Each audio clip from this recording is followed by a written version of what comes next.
Hello, hello, hello. Hello, hi. Hello there. Hello there. Hello there. I got some. How's everyone doing today? How is everyone doing today? It's Friday. I know we didn't have a stream on Tuesday. I had a bit of a stomach bug.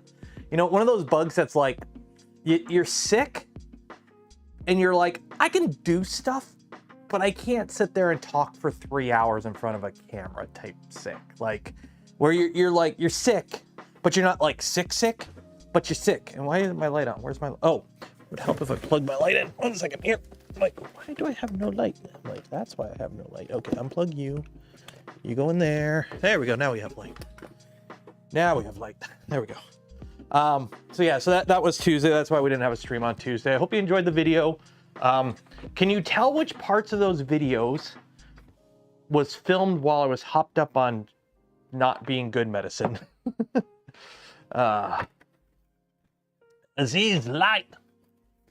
These stupid little things have been the bane of me. Look, look, look. It printed. It printed. It printed HUZZAH. It printed HUZZAH. I printed so many. I gotta keep these because I need these for the video. I think I could finally do a video on this thing. Look at all these. Okay. So I think what we're gonna do, let me pull up the spreadsheet. I've got a list here. I think we're gonna, issues with the Siboor. Okay. Post, build, why won't you work with the door closed stuffs? Okay.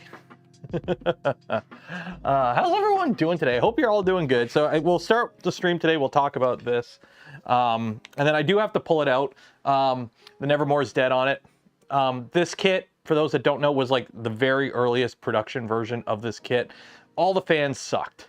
So they sent replacement fans. So what we're gonna do is we're gonna put this on the shelf. I'm gonna pull the back panel off. To get it working, I had to get janky. I kind of had to get janky. You could tell by the gangster lean on the umbilical, we had to get janky. You lost electricity. Where'd you lose it? Go find it. Go find it.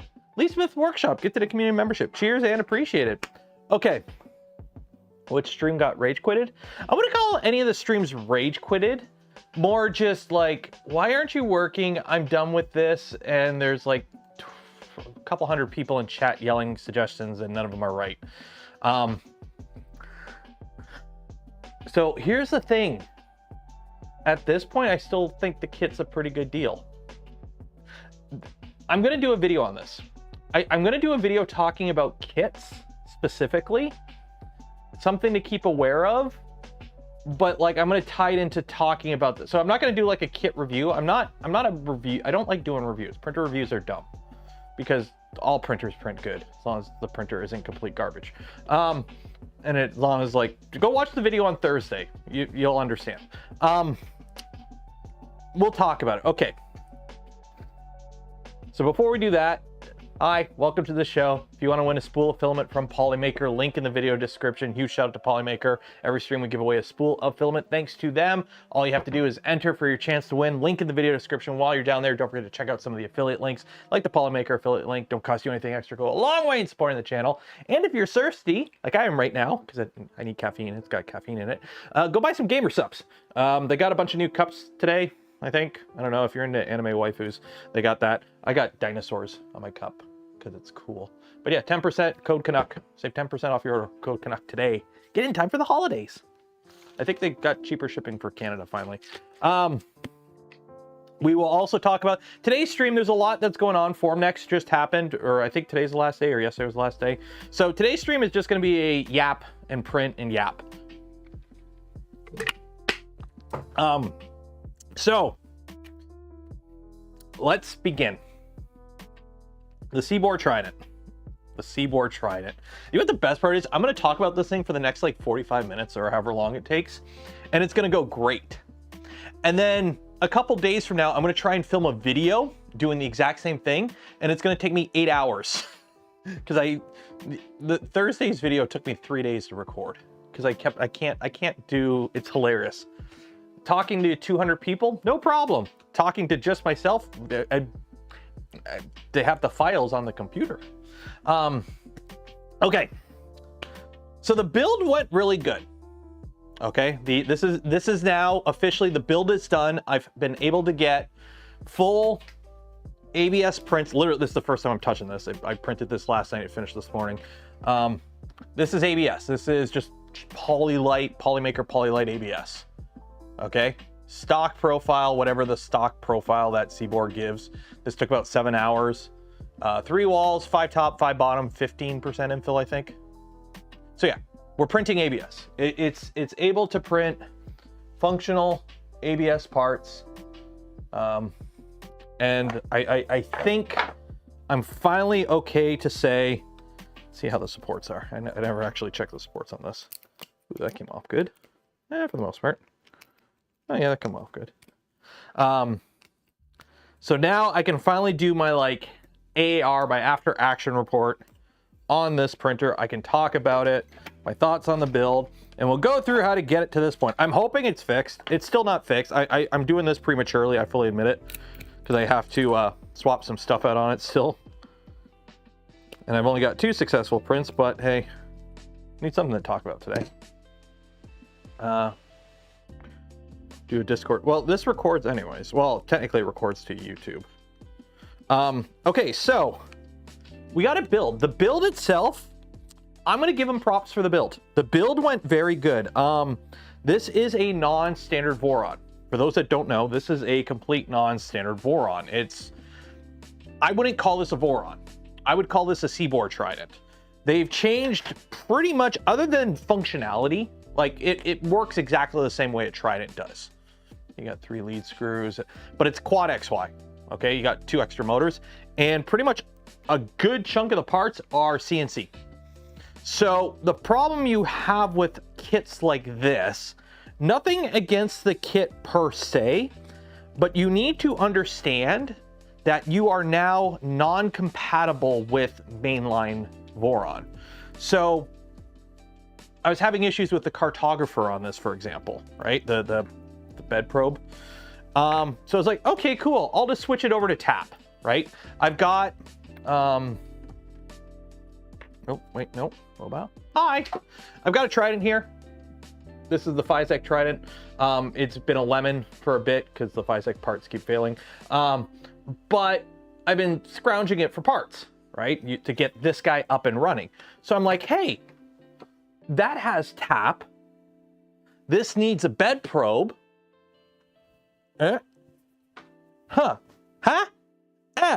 This is non-standard. It uses 9mm belts, and the belt spacing is different. I can't put a normal tap carriage on here. I can't. I don't know if there's a community mod for this exact model, because I don't know what the belt spacing is, so clamping it won't be the same.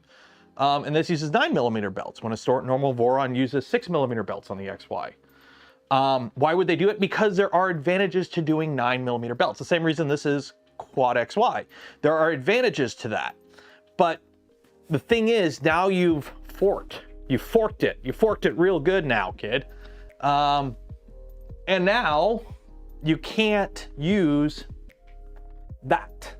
You can't use the stock option. So say tomorrow Voron comes out with Trident 2. Hey guys, we've upgraded everything. We've changed everything. All you need to do is reprint your parts.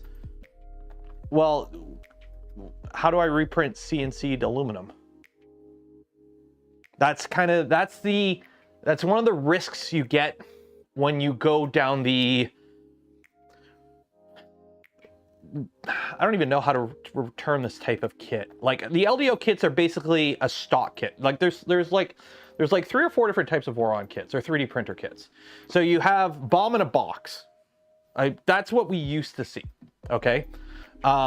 bomb in a box is before, like just after the days of self-sourcing, right? Back in the old days, you self-sourced everything, right? You wanted to build anything in 3D printing outside of, you know, what was sold to you. You know, you wanted to build a Thingiverse design or a design you found on GitHub. Most likely you had to go buy all the parts yourself and put it, you know, source it yourself, self-source it. Well, that's kind of gone away. You still have self-sourced designs. They do still exist on the market, but for the most part, everyone's kind of moved to kits.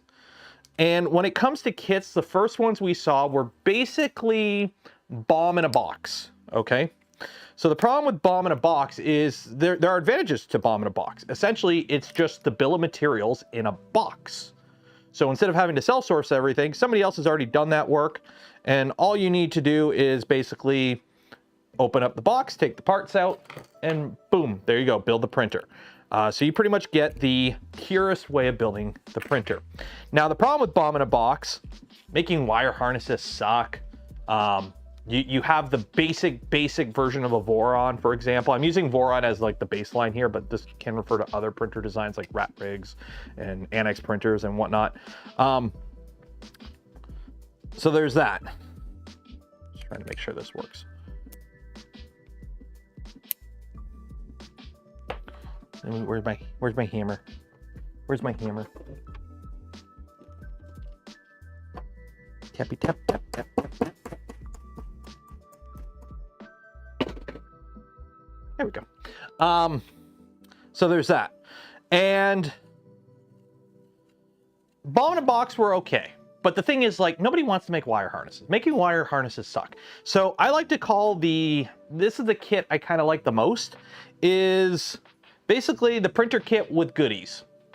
The LDO kits, for example, the current FormBot kits. So these kits are, I like to call them premium kits, I guess, would be like kind of the term. Where basically you are getting the stock design spec. You're getting the ISO standard Voron, but you're also getting the pre-made wire harnesses. You're getting a tool head board, because a stock Voron isn't designed to use a tool head board because those are proprietary.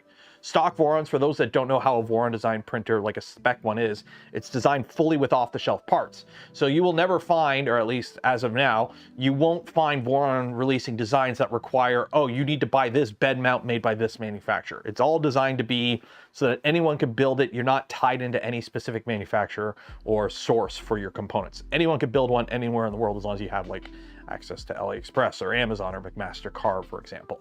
But the premium kits are nice because you don't have to make the wire harnesses. You don't have to spend, run 30 wires from the tool head down to the control board because you have a breakout board on the tool head or a USB board or a CAN bus board. So those are the premium kits. And then I haven't really figured out a term for these kind of printers. I'm thinking like boutique kits, although that requires limited production. Forked kits, I don't know. Because the problem is you go with this kit, this is now Siboor's take on the Trident.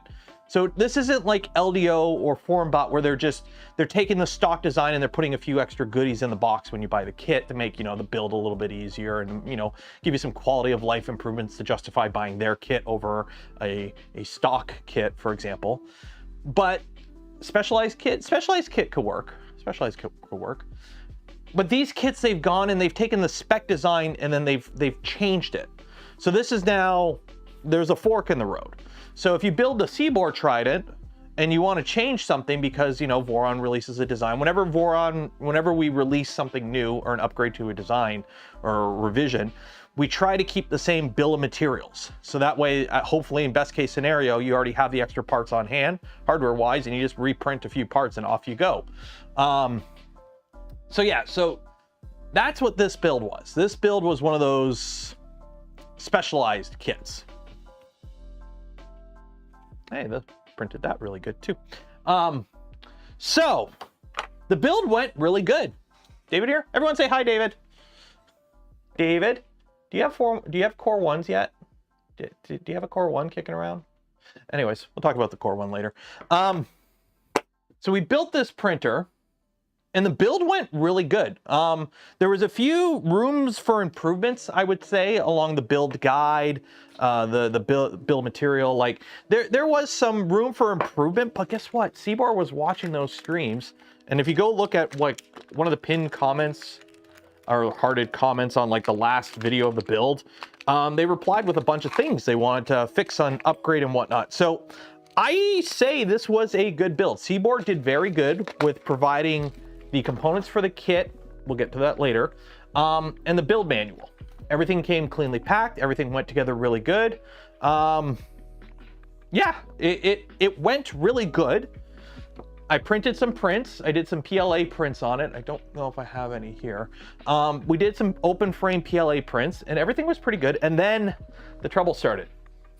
And the trouble started with printer parts. Because you can see that pile of purple parts there, and I got some in a box over here. We're building a V2 soon, okay? We're building a V2 for Gloop. And I had to print all the parts for it. So we put the doors on, we paneled this up, and then we started printing ABS with it. And then the troubles, everything went downhill. Everything went downhill with that. No, I don't have one yet, but I tell you a fun thing, I am the guy who came up with the name for this printer. Really? Good job. I like the name Core One. It's a clean name. Like it's a good branding name. Because also SEO, if you're looking for Core XY, Core One comes up because you have cores a lot. So you gotta get that SEO optimization in. So anyway, so we got the printer built, we put the door on, and everything started going to crap. And what do I mean by going to crap? Trying to print stuff and the print's failing about this far in, okay? And let me turn greenie on. Ooh, it's still green. You gonna pick it up? There you go. Yeah, it would start to fail about this far into a print. No matter what I did, it would start failing this far into a print, okay? Which sucks, okay?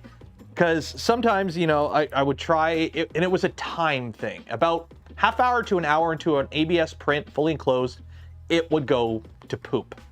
And I'm like, okay, what's going on here? What's going on here? Okay, so first things first, do what you can in the configuration. This is a brand newish machine.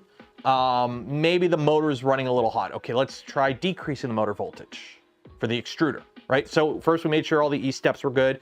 Functionally, everything worked in a test environment. Everything, you know, the machine was homing, motors were moving good. Everything was working when you do like the one-off tests. When you put it all together, stuff started going wrong. So, okay. Play with motor voltages, extrude, play with slicer settings, maybe try slowing it down a little bit. Maybe we are running a little too hard.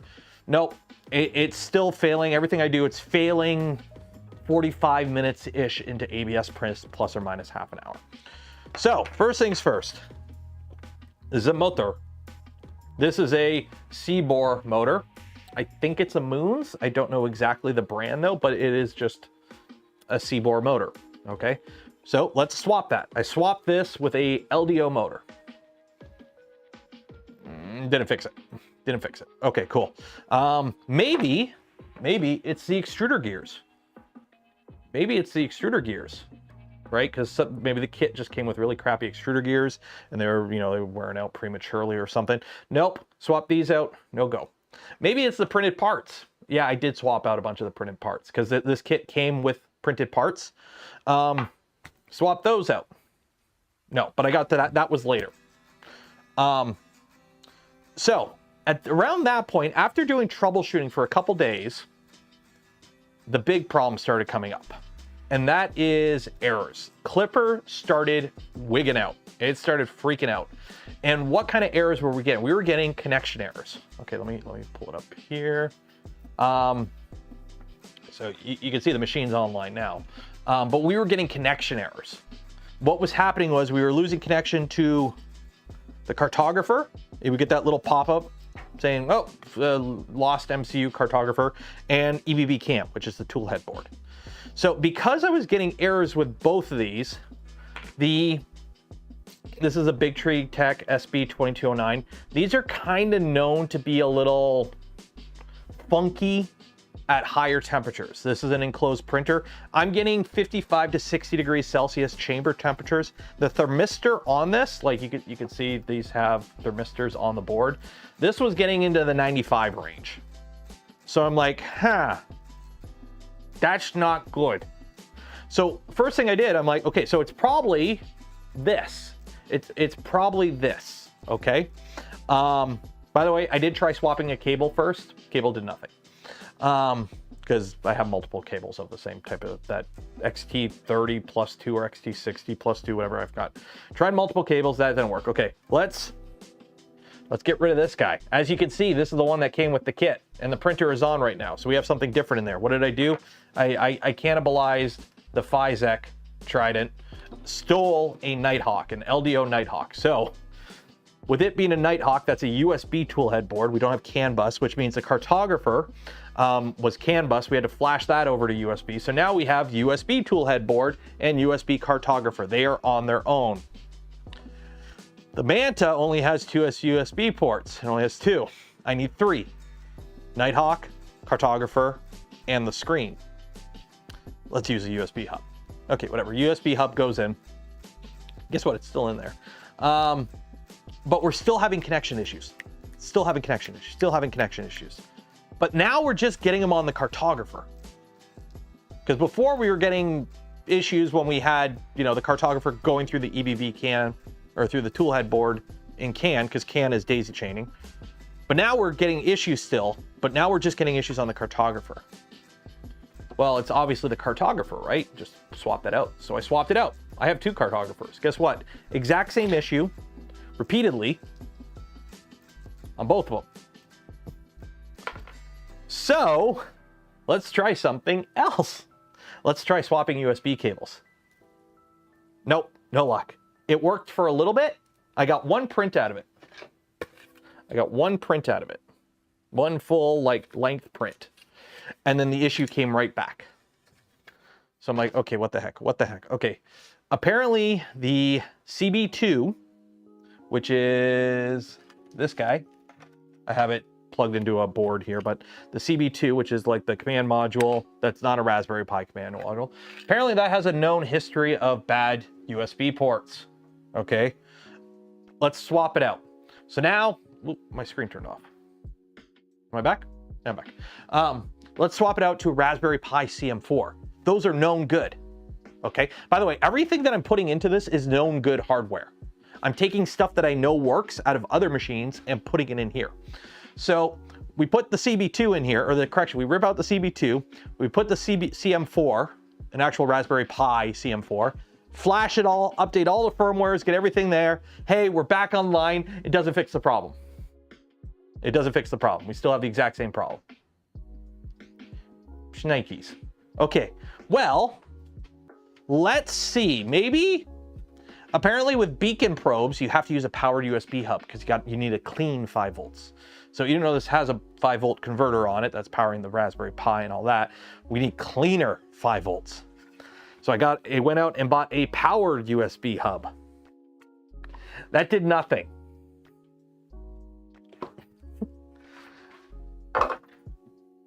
Okay, you know what? Replacing all the cables. I'm replacing the XT60 plus 2 cable that goes from the Nighthawk. I'm replacing the USB cable. This is now like the 4th USB cable I've tried and the 3rd tool headboard cable I've tried. But I tried something different because I noticed something.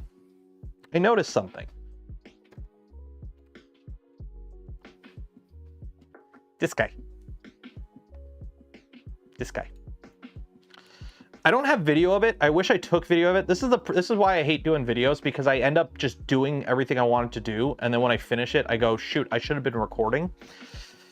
This is the mount for the umbilical. Okay, this is the mount for the umbilical. Okay, see how this mounts rigidly to the back of the extruder, and then this allows it to spin. And you're like, oh, that's really cool. What I was noticing watching it, let me find a dummy cable here. There we go. So you would have the cables come up, and I think it'd probably be better on this camera. So you got like the cables coming off the tool head board, and it's mounting to this. But the problem was, instead of it being a nice like slow pivot, it would just do this. It would just do this. It would just bend really sharp and just repeatedly bend back and forth, back and forth. A very tight bend back and forth.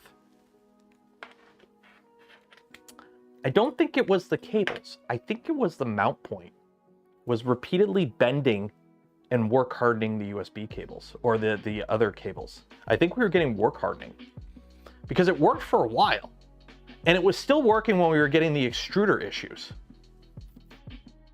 But then I started, because remember, originally we had the extruder issues and then we got the issues with the electronics came after. So I'm thinking this pivot point was too pivoty because it's all works off resistance, right? It goes the path of least resistance. It's like water. You gotta flow like water. So because this moves so freely, the rest of the chain being slightly stiffer was basically causing this to be the primary bend point in the whole thing. And I think that's what caused the wires to fail. Because that would explain why like this worked. I got like, this is like an 8-hour print in ABS. It worked fine through the whole thing. The moment that print ended and I went to start the print again, I would get it would error out with the cartographer because the wire had work failed, which explained why I was going through so many USB cables. It also explains why these prints were working. This was the I want to test for heat print. So this is like a 1 millimeter cube. I just made a cube that was however big this is and 1 millimeter deep. So it would just do first layers repeatedly. So I was doing this because I wanted to cook it. I wanted to see if it was a heat related issue. So it wasn't causing these issues with this because this wasn't going fast enough. And because this was big sweeps, the radius wasn't as pinchy. But the moment I started printing smaller stuff fast, that cable would just work hard in that one point. So I ripped that off and I just did a loopy. So that's what I have in there now. You'll see it when I get it on the desk. So I did a loopy. Guess what? It started working. I was able to start prints and it would run for 3 or 4 hours. And then I would have to stop the print because the extruder issue hadn't been fixed yet. Remember the very first issue I had? Remember the very first issue I had where it would stop extruding? Guess what came back? That. Yeah, that's not fun. That was not fun. I completely forgot about that issue. Remember, we were trying to fix an issue. Another issue cropped up. We spent more time fixing that second issue, and then we got that second issue resolved, and the first issue came back. So, I prayed to, I Googled a list of deities. I prayed to every god, including the ones from Dungeons and Dragons and like World of Warcraft, everyone. I lit some incense. I summoned some spirits, and then I just ripped the frickin' extruder out and replaced it. So this is the extruder that came with the kit. This is the second motor we tried. The fan that I put on it to try and keep it cool. And in case you can kind of see, see the little bit of orange? Yeah, I didn't even bother replacing the parts. I just ripped the Galileo 2 extruder that I had in the Physik Trident that I've been scrounging for parts to get this one online. I just ripped that out, threw it in, jury-rigged the connection point because there's no way to mount the drag chain that came with this kit to that extruder. I don't have a printed part adapter, so I just kind of zip tied it. And yeah, it's been printing for like 20 hours. I got like 20 hours of printing on it, and it's been okay. Yeah. Kits. Kits. That's the fun part with kits. Is you just kind of, yeah. So I got an extra cartographer. I've got the extra extruder, the EBB can board, which I still don't trust. It doesn't help I hit it with a hammer because I was so frustrated with it. An extra motor, and then we got a bunch of prints that came out pretty good. I mean, look at this. Look at this tower print. This is ABS. Look at those overhangs. So yeah, so now we're going to put it out on the desk here. We got to swap some fans. I got to kind of rig up that Bowden or the umbilical cable a little bit more securely, and then I think I'm good to start printing some stuff. Did I rectify the problem with the extruder that you removed? I mean, it's right here. I'm going to relate to the Americans in the audience. This extruder is like a gun. As long as it doesn't go in a printer, it won't fail. Right? Right? It can't do anything if you don't do anything with it. So this won't fail anymore if I don't use it anymore. Simple as that. Right? If I just leave it there and go, fail to extrude. Look, it's not doing it. It's not ruining any prints. As long as I don't touch it, it won't ruin any more prints. Okay? Just.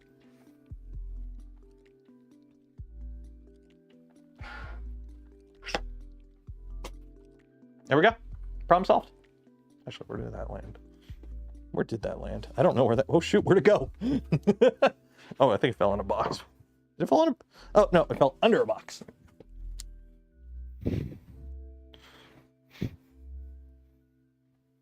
Put it over there just for now. So yeah. So that was the trials and tribulations of the of that.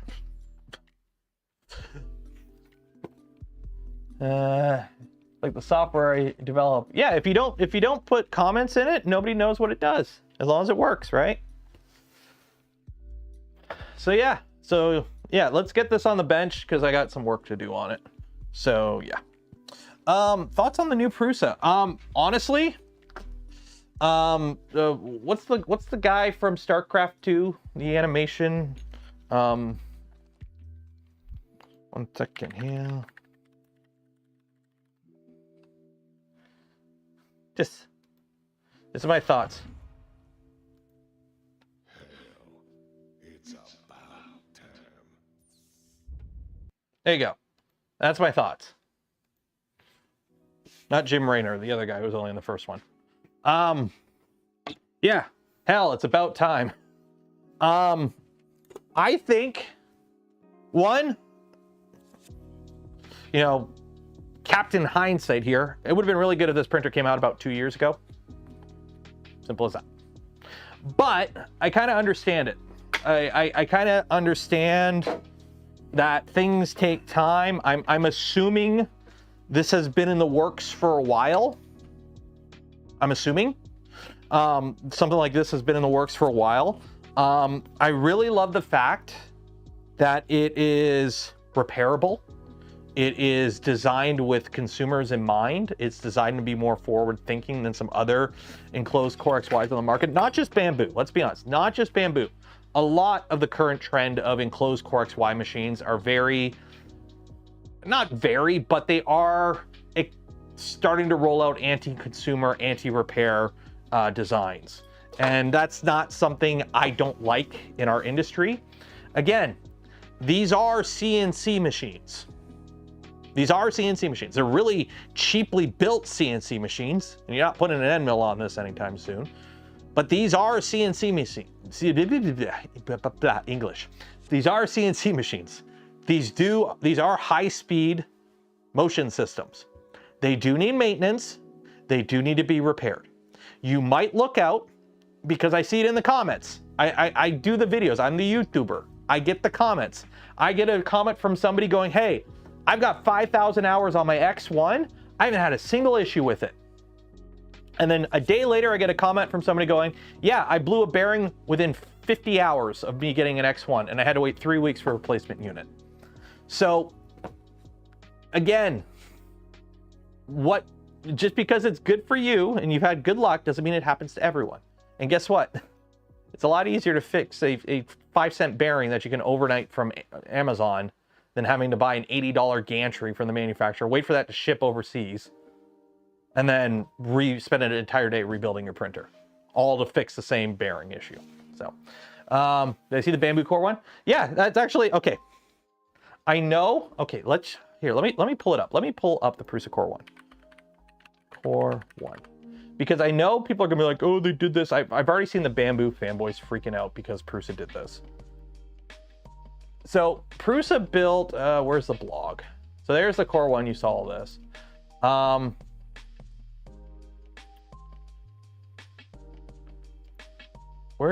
Does anyone have, can anyone link me the blog post about the Bamboo Core One? I think it's on their Twitter. So if you don't know what the Core One is, hi, welcome, how's things under the rock? But Prusa is coming out with an enclosed Core XY machine. But they came out, they showed off this at, where is it? Do they not have it on their...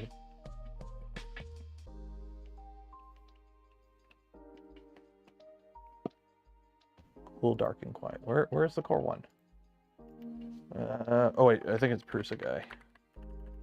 Prusa guy talk about it? I'm trying to find. I don't see it on the actual, yeah. Like there's this. Okay, so this is a Prusa Core One, but it's like designed, it's designed to be, for those that don't get what this is, no Bamboo fanboys, it's not a dig at Bamboo. It's meant to be an art piece. It's meant to show off that you can have like a 3D printer in like a living room. This is, if Bang & Olufsen were to design a 3D printer, that's what this was kind of going for. This is meant to be an art piece, okay? So if you're building a, if you're designing an enclosure for a 3D printer that's gonna be in the living room and whatnot, hi, modern design people picking a wooden material. What is eco-friendly and a stable, renewable, eco-friendly wood to use to enclose your thing? It could be any appliance. It could be a speaker, could be a just a desk. What's the current hot thing? Oh wait, it's bamboo. Simple as that. It's bamboo. And yeah, yes, I know bamboo's not wood. It's grass or weed or whatever. But like, I did a whole video with Construct 3D. They sell printers that use bamboo panels because bamboo is actually a really good material for this kind of use case. So they could have gone with a rich mahogany, but that doesn't get you the PR points for using a recyclable, renewable material like bamboo. So it's a bamboo Prusa because bamboo was the best material for it, and aesthetically I really like the look. But it wasn't a bamboo Prusa to be a dig against bamboo. It happened to work out that that is a good material for it. Personally, I would have seen a rich mahogany, but that's just me because I like saying mahogany. Mahogany. Mahogany. Anyways, so yeah, I gotta unload this. I keep forgetting. 260. Reduce by it reduces. I did a video with Construct 3D at Rocky Mountain, or not Rocky Mountain, Smurf last year, and they went over a bunch of the reasons why they use bamboo panels for the enclosure. So yeah, it's teak. Teak is also, you have to be careful. You need a material that can handle the thermal change, right? The thermal delta, because printers get hot. So you need a wood that isn't going to absorb too much moisture and is pretty stable. Oh, I know he did a few digs. Well, okay. Here, hey, it's Tor. Are they digs against bamboo specifically or against business practices? Because saying, hey, we designed our printer to be repairable with like no components glued together and you only need a screwdriver to repair it. Is that a dig at bamboo or is that a dig against machines that are not repairable? Now, if bamboo happens to make machines that are not repairable, it is what it is, but that's a dig against unrepairable machines, not a dig against bamboo specifically. Because bamboo's not the only one that does that, by the way. I'm pretty sure one of the Creality K1 variants has a glued-in rods, or Cheedy does it, or somebody else. They're not the only ones I've seen that do it. Are calling out Prusa over new open source dead. Cool. There's a few people that I've muted because that's all they keep going on about. Open source is dead. Long live open source. I'm sorry. Too many people took advantage of the goodwill of companies following open source. This is why we can't have nice things. It's why we can't have nice things. Okay.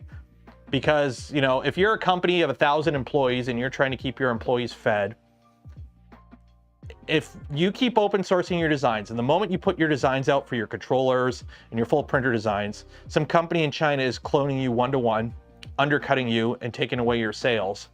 And now you're not making sales, you're losing profit, and now you have to fire your employees. Do you really care about somebody screaming on Twitter about open source?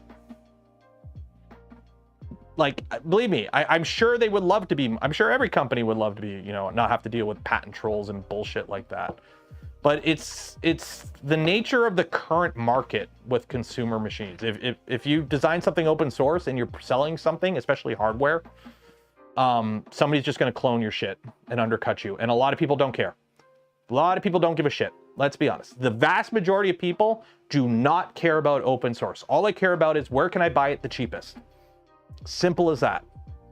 Simple as that.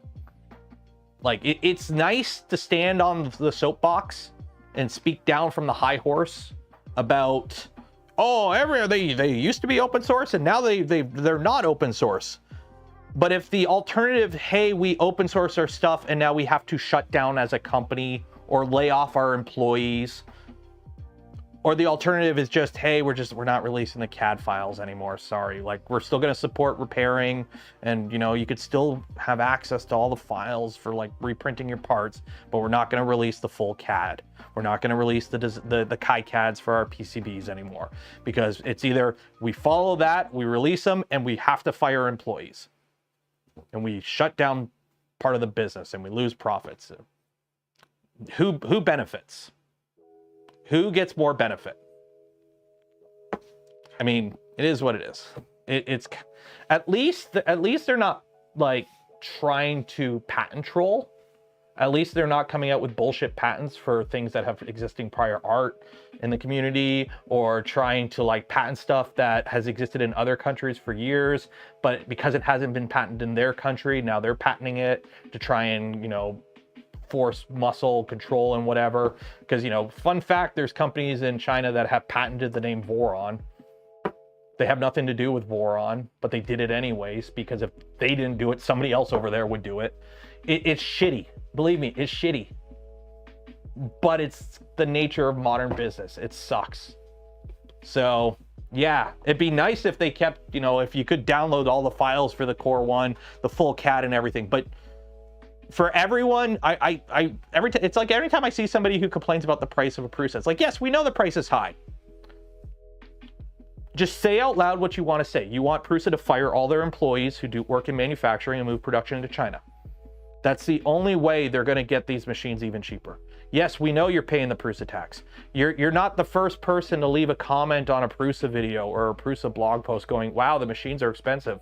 No shit, Sherlock. They're European manufactured machines, not taking advantage of all the benefits of, you know, outsourcing because they want to keep their, you know, employees well fed and produce stuff domestically. It is what it is. You're not the first person to bring up the point. Okay, we get it. We get it. Prusas are expensive. Everyone knows that. Repeating it isn't going to change anything.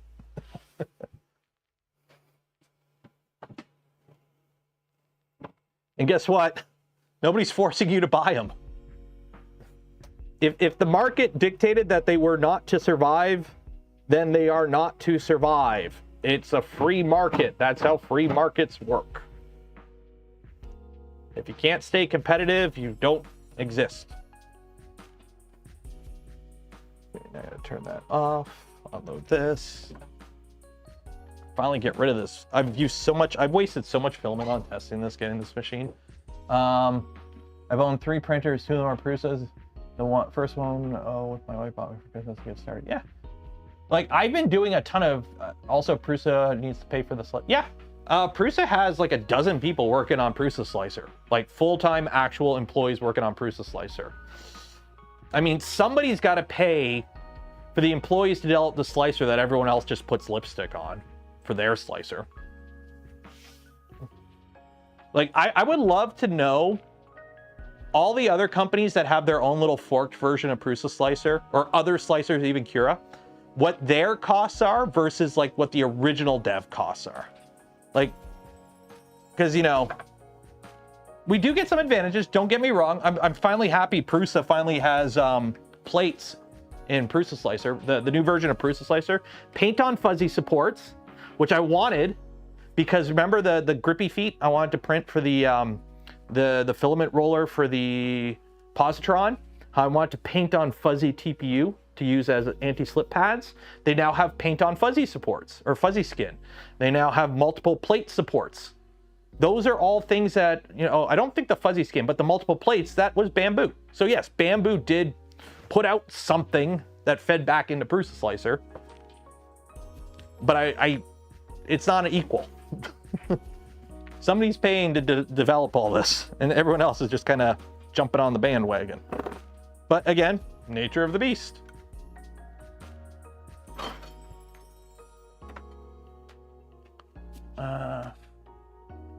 Need profile sync support for, yeah, that is something, considering you can log into Prusa Slicer with your Prusa account now because of the Prusa Connect and whatnot.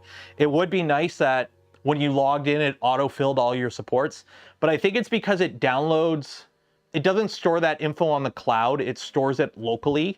They would have to change the way it works because you would have to like download all your profiles and everything for all your compatible printers on startup. Yeah, it's in the new alpha version, Ken. It's something that's been a bit coming. I know people have been asking for it for a bit, so it's nice to see that it's finally getting pushed out. About Prusa, if people were upset about the price, then they wouldn't have been able to get where they are now. It is what it is. Like, it's nature of the beast. Like, development costs stuff, and you know, just look up, like, there's a reason buying, the only reason Temu exists is because of free shipping from China for stuff under a certain price or extremely subtracted. If you had to pay actual proper shipping prices, that like, if I'm shipping something from Canada, okay.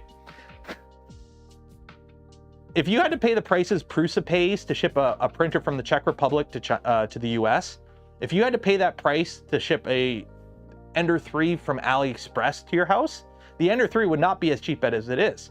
There is advantages. Certain markets have advantage. And those advantages don't last forever.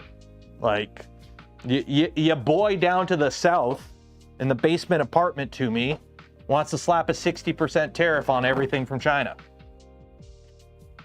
Which means, as a resident of Canada who lives 20 minutes from the border, printer smuggling is looking like a very viable option soon. Because you know that 60% upcharge on MacBooks. Ooh, I can get them 60% cheaper here. We can take my little boat across the river. Oh heck yeah, I'm in on that. Who wants a Canadian production Ender? Skip the tariff. Buy printers on AliExpress. Oop, did I unplug the printer? I don't know if I unplugged it. Buy a printer on AliExpress, import it to Canada, open the box, take out one printed part, put in one printed part made in Canada. It's now made in Canada, sell it to the US. Oh yeah, corner that market. Corner that market.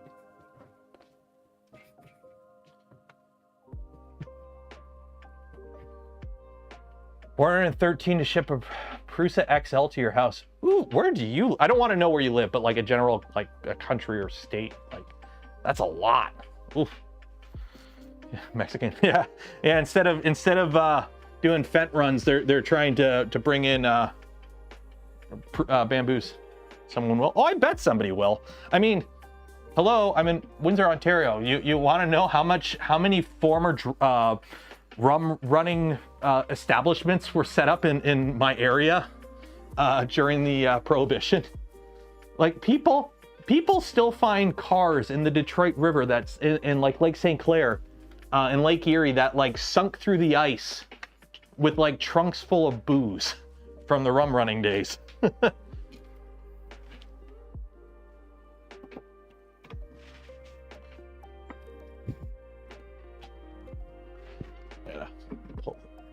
Oh, that's chewing up that Bowden tube. Okay.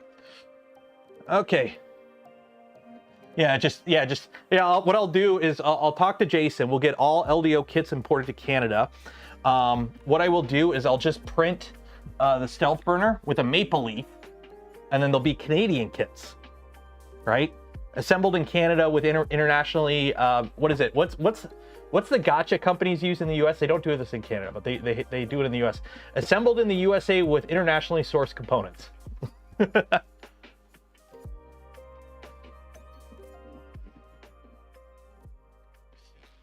Okay. So what we're doing, I got to take this off, and replace the fans in it, because these fans have died. That's one thing I noticed. I was getting almost 60 Celsius chamber temperatures in here, but both fans in this died, and now I'm only getting like 52, 53. I'm really hoping that doesn't cook the Nighthawk. I'm hoping that little... Also, I am kind of noticing, just for fun, on Tuesday or Wednesday, it was 23 in the garage. Now it's 16 Celsius. That's why I'm wearing the sweater today.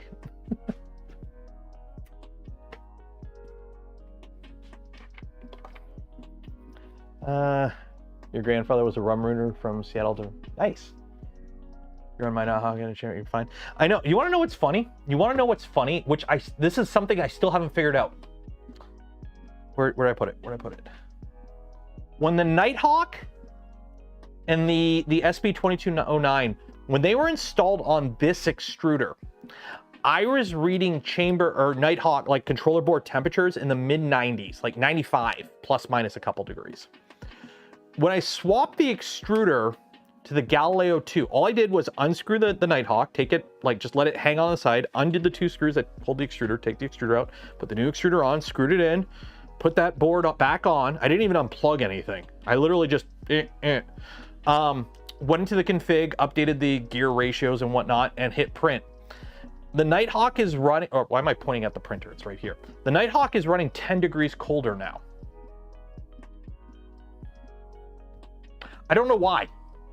Like without the fan, with the fan off and everything, it was getting 95 degrees before. I changed the extruder. Now it's getting like 80s.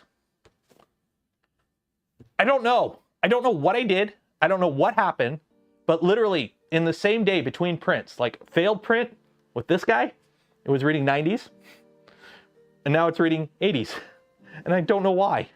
I don't know why. Strain on the gears? I don't know how strain on the gears would generate enough extra heat to cook a controller board that's outside of all the printed parts. Like, motor working harder? Well, we tried 2 different motors too. We tried multiple motors. So I don't know. It's cursed. It's cursed. It's cursed. Yeah, I guess if the motor was working harder, the stepper driver would heat up more. Yeah, I guess I could see that. I could see that. But still, it's just weird. Like all the problems I'm getting, this is one of them. Clockwork 2 is less than ideal design. It's an okay design. It's a good design if you already have a Clockwork. Galileo 2, personally, like ever since I started playing with the extruder, I'm a big fan of bigger gears, more surface area. The Galileo 2 uses the bigger BMG gears. I like it. I have it in 2 printers, I think, right now, and I like it. Due to less strain, yeah. I'd laugh if all it came down to was just the stock Clockwork was just overworking it. What do I need? I need this guy. No. Oh no, my Allen keys inside, or no. Here. The LGX also has large gear. Yep, the LGX is nice. I like the Bondtech extruders, like the LGX Lite. Like I like the Bondtech extruders. For off-the-shelf extruders, I like the Bondtech stuff. They make really good off-the-shelf extruders. Let's see here. I'm trying to remember how this comes apart. So this comes off. Okay. Also, we gotta fix this. Oop, wait, no, no. Uh-oh. I got that stupid cover in here. There we go, okay. Oh no, that's zip tied. That's zip tied. Ah, Snips. Ship, shop, shop. I forgot, I got zip ties. There we go. Forgot that zip tied. Yeah, this is the downside. Instead of having the cables run through here, because these are now two fat, armored, shielded USB cables, I don't have room to stuff the cables in the extrusion anymore. So now I have to like zip tie them to stuff that doesn't really work that I have to reprint. Okay, so what I'm gonna do, I think they gave me some breakout boards to do this. Unfortunately, I lost them. I just have the fans. So I'm just going to do the good old fashioned YOLO and make my own connector. Right? Right. How does this work? Does this go down to one cable or is it still two through the whole thing? Okay, let's take this apart. Why are these so long? Why are these so long? Where does this even... see, this is the problem. I just realized the bed's at the bottom. The bed's at the bottom. Okay, let's take this apart. I'm like, oh, I'll just take the bed off. I can't take the bed off. Or I can't take the bottom off because I forgot that the bed's at the bottom. I'm gonna have to zip tie, or I'm gonna have to solder on it. Full pin Molex. That's probably what I'm gonna do. Probably what I'm gonna do. I'll be honest. Just do a 4-pin Molex and just crimp them. I just want to see what I'm working with here. Because I think, actually, can I just take that pack out? Can I take the motor pack out from the back? Actually, here, let me take this off. I don't know how much I can take this apart. Because that screws in there. Can I get out the motors from the back? Let's see, can I get out the motors from the back? Let's take a quick look.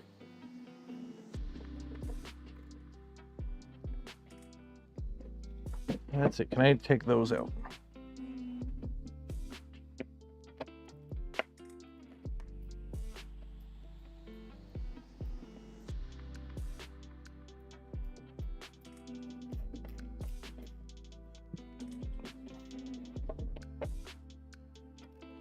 But yeah, going back to the Core One, really excited for it.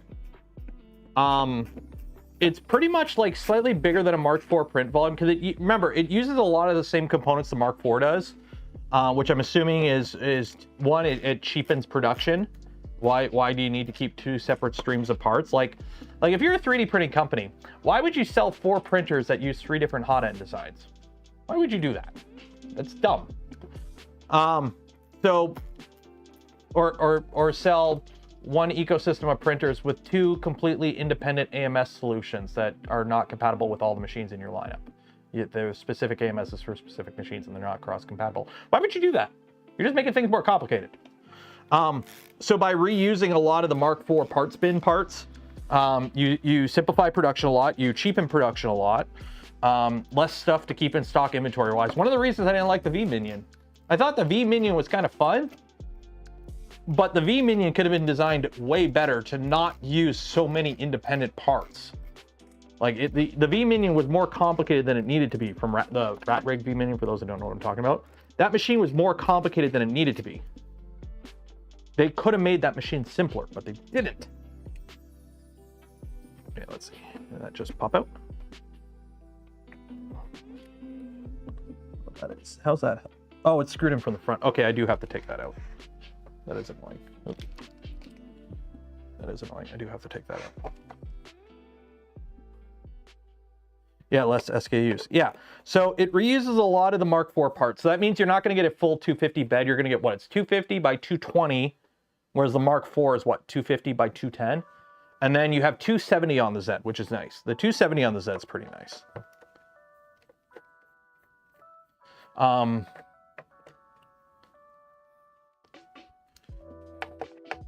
So yeah, I think it'll be a very popular printer. It's more of an X1 competitor than a P1. The P1 is still, in my opinion, a better bang for your buck.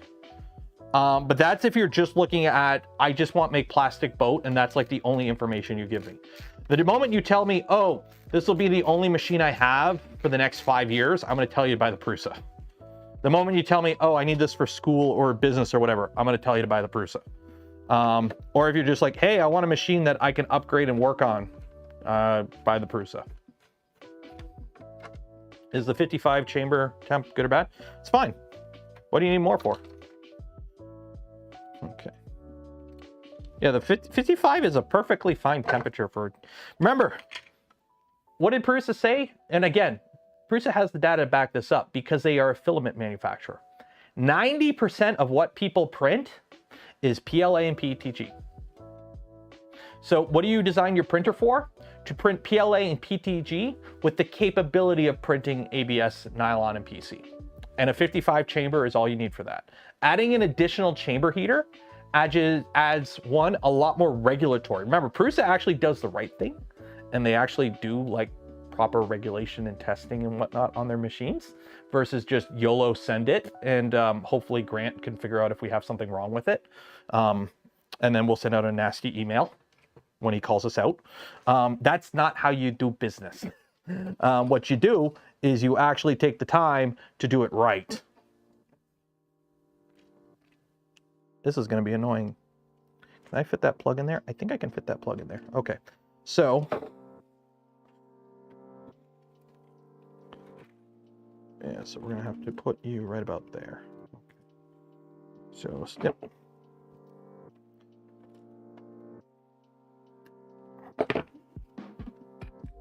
There we go. There we go. So yeah, so... Oh, I gotta unscrew this.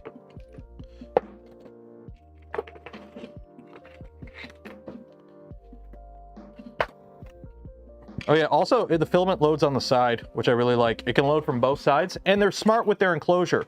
When you design an enclosure for a printer, you want that enclosure to be as small as possible. You want the least amount of dead volume. There's a reason why Toasty Boy, my higher temp Voron, is a V1.8. Because on a V1.8, there's less chamber volume than on a Trident. Trident has more room. If you look at the frame of a Trident has more room above the extruder, and the electronics are below. On a V1.8, this is a little bit shorter, so there's less dead air above the, the printer volume is less. And also, the electronics box is pushed into the printer, so you actually have a much smaller volume to heat up. On the Core One, the frame's bumped in for the filament spools on each side, right? Because you load the filament on the side, which means that dead area beside your bed, that's normally just wasted area you have to heat up, doesn't exist. What do I think of TPU for AMS? Don't do it. It'll jam.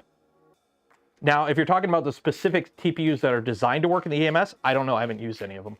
So I don't have any, I can't comment on it because I have no clue.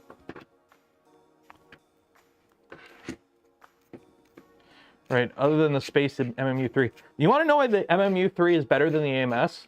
It's quite simple, actually. It's the simplest thing in the world. 5 is bigger than 4. I'm doing a lot of hue forges right now. And being able to do 5 colors is a lot nicer. Simple as that. It's more of a pain in the butt to load and unload because of the buffer. Don't get me wrong. It is nowhere near as elegant a solution. But there are pros to just having it all available too if something goes wrong.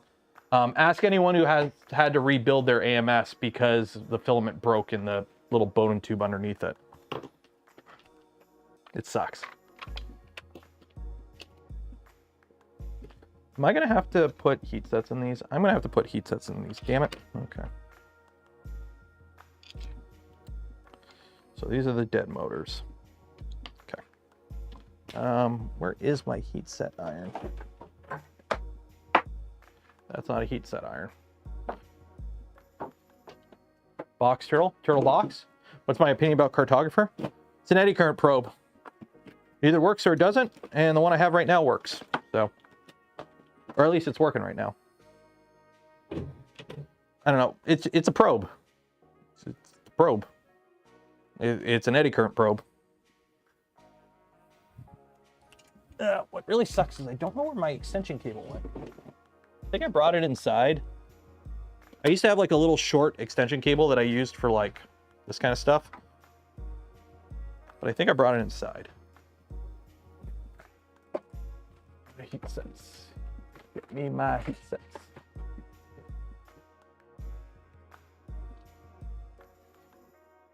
What do I think about the Creality CF2? I don't know. I haven't used it.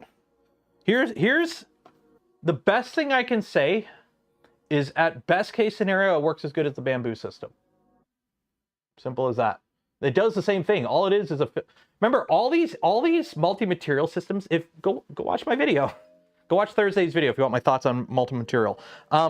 All these systems, pause, unload, load, purge, prime. All these systems do is automate that. So at the best case, they just automate that. So the CFS, the Creality CFS, best case scenario, it works as good as Bamboo's AMS. Simple as that. That's like the best thing I could say about it is best case scenario, it just works as good as Bamboo's because Bamboo's works fine.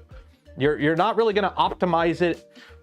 It either works or it doesn't. And once it works, it's like, okay, what can you optimize it? Well, maybe a little bit faster. They're going to be slow regardless. Like you can only wind and unwind the filament so fast before you start running into issues where you might strip filament or jam or whatever. Purge, you're always going to have purge. You can refine the purge a little bit, but you're still gonna have to purge the crap out of it if you're going from like white to black or black to white. So yeah, you know what I'm actually really not happy about with Creality? How big is the K2? It's a 350. Why is your CFS a 4 unit? Why didn't you make a 5 unit CFS? Why didn't you make it 5 units but with movable? Why didn't you make it wider so I could put wider spools in it? Why does it only take 4 1 kilogram spools? Why didn't you make it, you have a bigger printer that it sits on. Why is everyone making these things exactly the same size? Make them bigger, give us more spool supports, give us more units, give us more slots. Okay? Quit. It's not a clone. Clone implies it. I don't like the term clone for a lot of this stuff because you're copying the function but not the form. Or even the form's the same, let's be honest, it's 4 units, but there's only like, okay, it's a 4 unit filament changer. They're all gonna look the same. It's like, oh wow, my Subaru Crosstrek looks like a Ford Escape because it has 4 tires. All cars have 4 tires. Unless you got like a Reliant Robin. But yeah, I wish they did more. Same with the Vivid. Victory Tech's Vivid. I'm looking forward to that.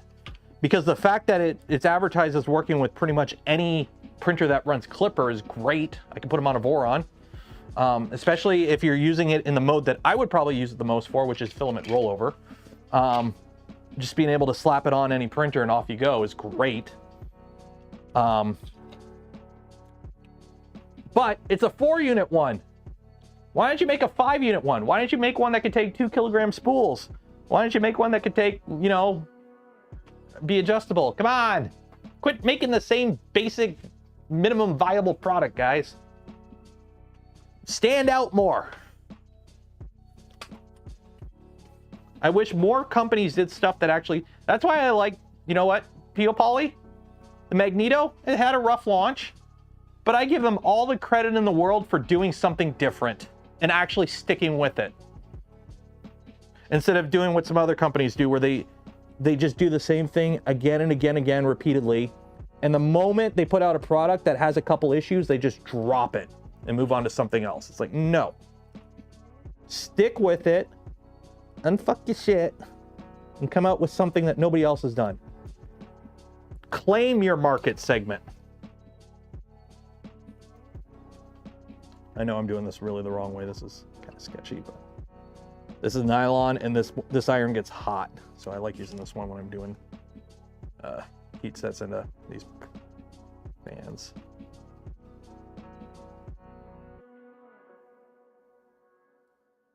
There we go. Okay. Hot. That's hot to go. There we go. VVD only works with Filamatrix style tool heads, so it's not any Clipper printer. What's a Filamatrix? what's a filametric style tool head? Are you talking about, I mean, theoretically, it should work with any tool head with an end stop. It's Clipper. I can just tell it to work differently. I'm assuming it has an MCU in it. I'm assuming it has a printer or a vivid.cfg file. I could bitch at it and tell it to do what I want. Clipper. And if Big Tree Tech locked it down and it can only work the way the Big Tree Tech wants you to use it, I'm gonna be sorely disappointed. A cutter and filament sensor. Cool. So what I do is I just rip the macro of tip tuning out, and I use whatever generic filament and stop. It's Clipper. Tell it what I want it to do. Does it need it, or is it recommended? That's the question. Because it's Clipper. I could just tell it to do tip tuning. I could just tell the macro not to bother with a cutter and do tip tuning. Right? It's Clipper. I could just change the macro. If they locked it down, if they have the Vivid, I haven't talked to Big Tree Tech about it, so I haven't actually looked into it too much. If they locked it down and it has to function specifically the way that they want it to function and you're not allowed to change any of the parameters with it, I'm gonna be sorely disappointed. Oh, I know tip tuning is problematic, but I'm saying if I get one and all I'm going to use it for is filament rollover, what do I care about what do I care about cutting if I'm just using it for filament rollover? I want this to be something cheap that I can throw on a printer for filament rollover for a large. Hey, I own a what's the big stupid machine? Orange Storm. I own an Orange Storm Giga. I want to buy one of these. All I want to use it for is filament rollover, because I print giant, massive things and I don't want to have to deal with constantly running out of filament, right? I don't want to have to add I just want it for filament rollover. Why do I need a tip cutter? It's only going to do 4 filament changes a week. I hope you get what I'm saying. I hope you understand what I'm putting down. Okay, so put these guys in here. That go there. And that go there. Yeah, I think having a tip cutter would be nice.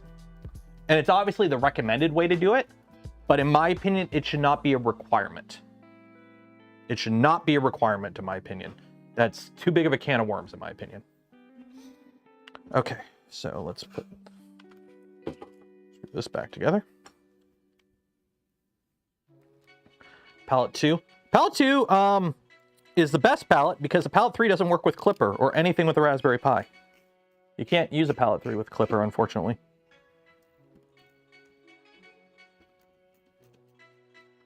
Clipper is missing multi-extruder, multi-material support. Then how are all the people with stealth changers making it work? I mean, if it's working on a stealth changer, it's working on a stealth changer.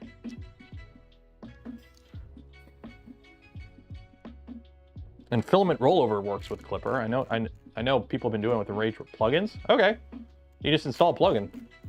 I mean, Crow's Nest is a plugin. Technically, Mainsail is a plugin. Plugins. Am I putting the wrong size screws in this?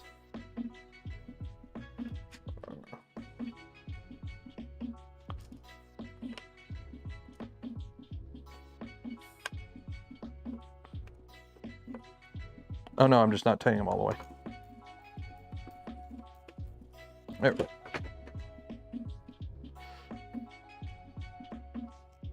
Use pure macros. Yeah, Clipper is surprisingly functional if you know what you're doing. Because again, Clipper, you can just feed it Python code if you want. The PR way, yeah. And then there's also Danger Clipper, which I've yet to play with Danger Clipper. A lot of people were recommending I put Danger Clipper on here to try and fix the problem I was having with the MCU dropping out, but I didn't want to band-aid it. Like, I shouldn't have to use Danger Clipper. You can tell that one went in crooked. Okay, let's put some connectors on this. So it shouldn't matter, right? As long as I put the red to red and black to black, we should be good.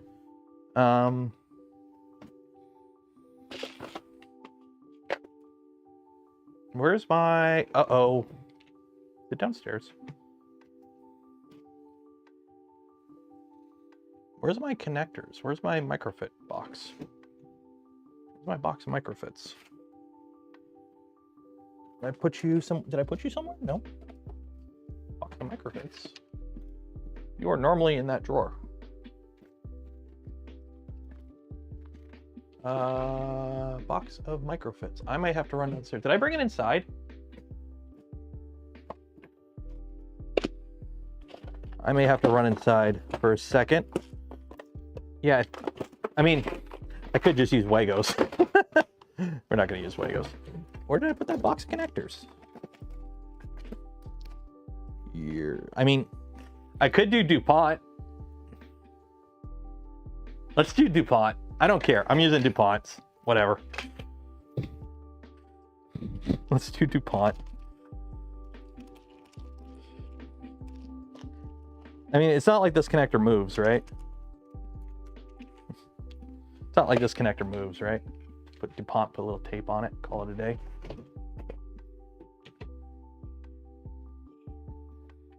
It's gonna be horrible. It's gonna be horrible. I'm not using DuPonts. That's sketchy as shit. I hate DuPont connectors. Yeah, I don't. I think I brought it inside. Let me run downstairs quick and take a look. While I'm gone, while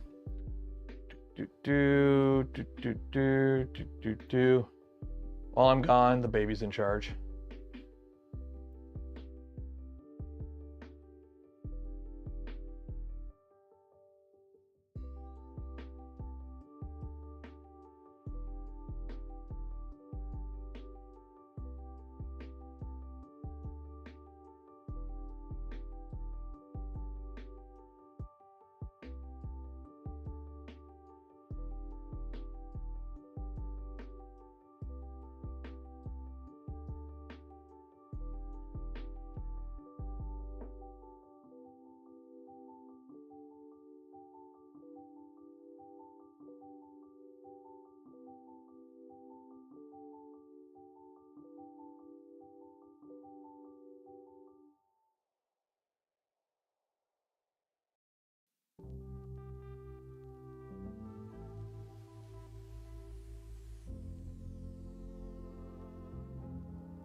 I don't know where I put the box.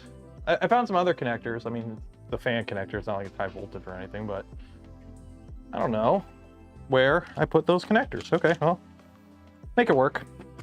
Make it work. Make it work.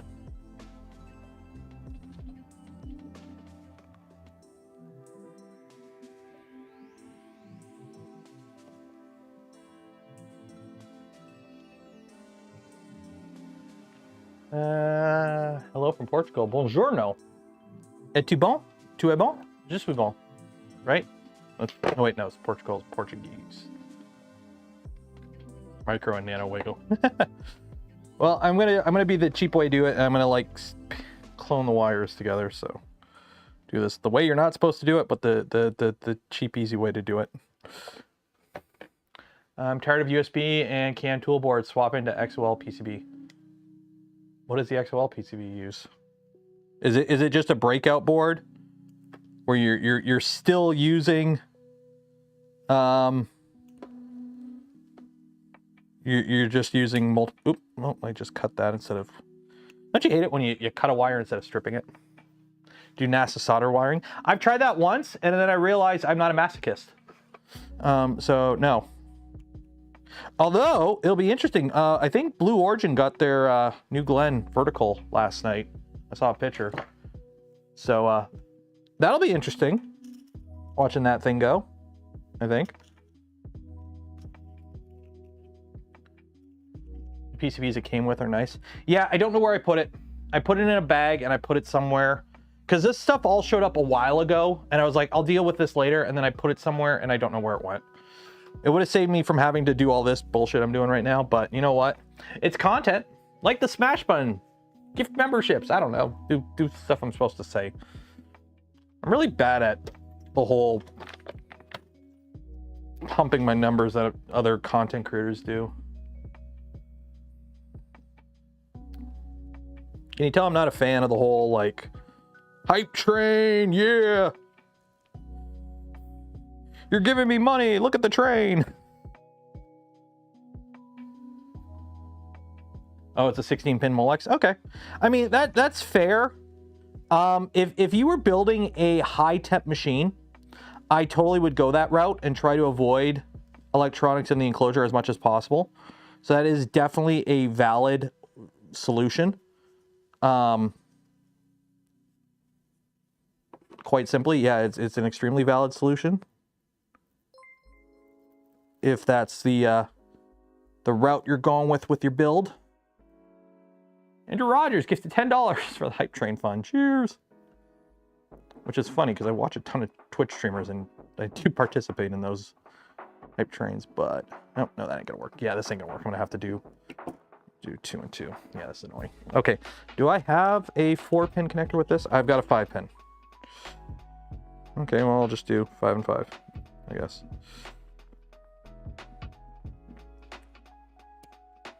Yeah, I guess we'll just do that. Okay.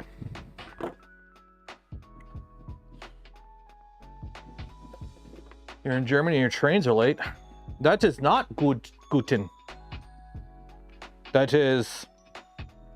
I don't know what the word for bad in German is.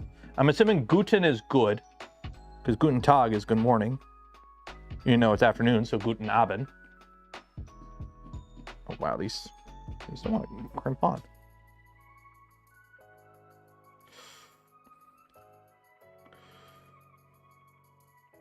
Do this the crappy way. Also, is that spider? That's spider.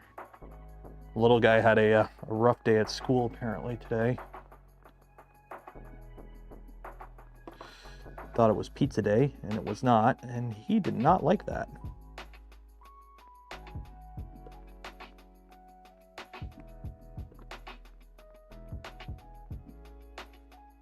Das ist nicht gut. That is not good. See, I can speak German.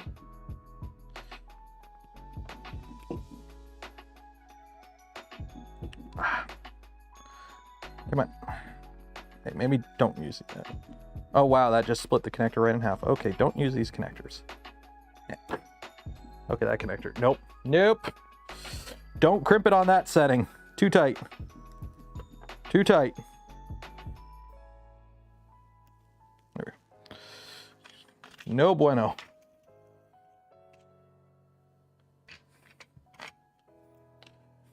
Dat is ik goed. See. See. Check my DMs. I will check my DMs. Un momento, por favor. S'il vous plaît, bibliothèque.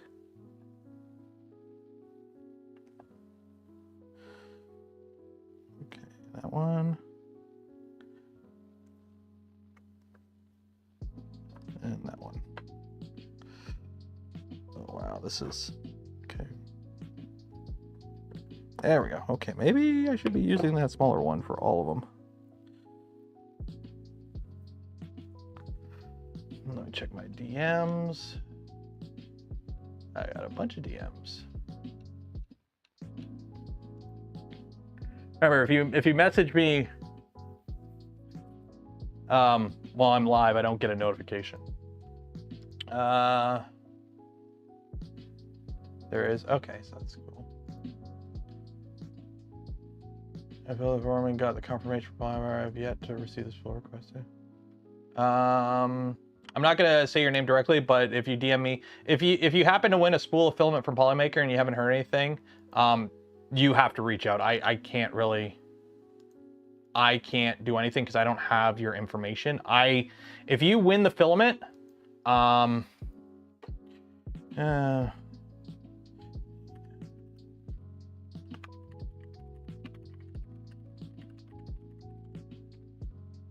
yeah, because I don't collect any of your information when you win. I don't like having your information on hand. I don't want it. I don't want to have your data at all. So if you win a ticket or if you win a spool of filament from Polymaker, all I essentially do is fill out a form with your email and send it to them. And then they handle it from there. I don't want to know who you are. I don't want to know where you live. And all I need to do, like all they require me to do is just send the email with a code. So I fill out a form on my side, I get a code, I email you the code with the link to fill out, and you fill it out. So yeah, that's all. I don't need any information from you, and I don't want to know your information.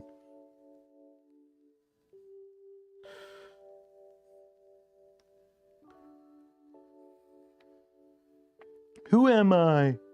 Where am I? What am I? You know what I am? Mad at myself. I started playing Baldur's Gate again. That game is evil. That game is evil.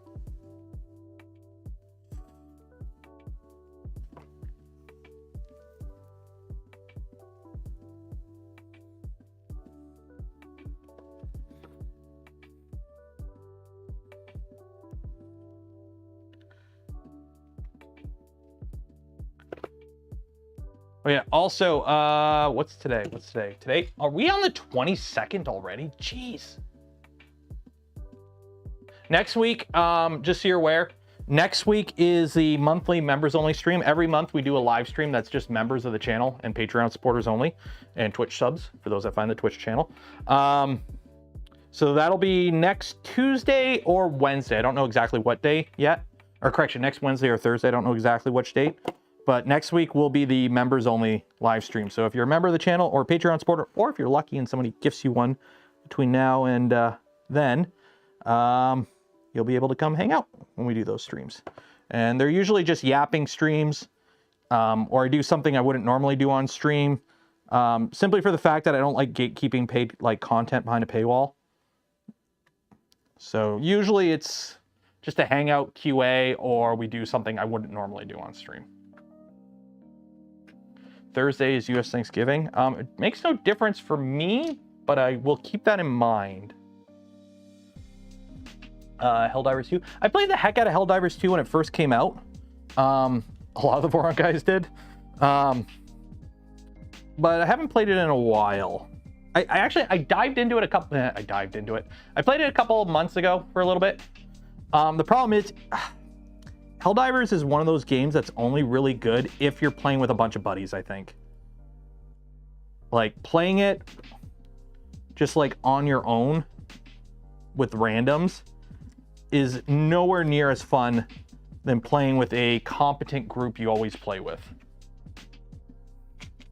I won't say everyone on the Voron team is competent at Helldivers that I played with, but a good chunk of them were.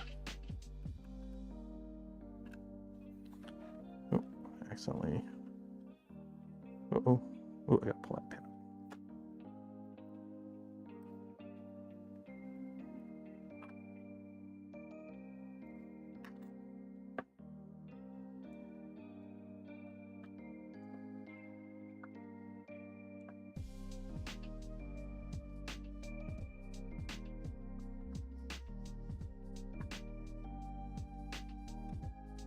You stupid.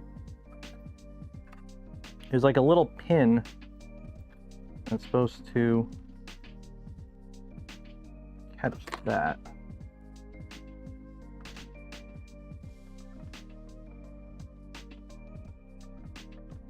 Why aren't you clicking in? Click in.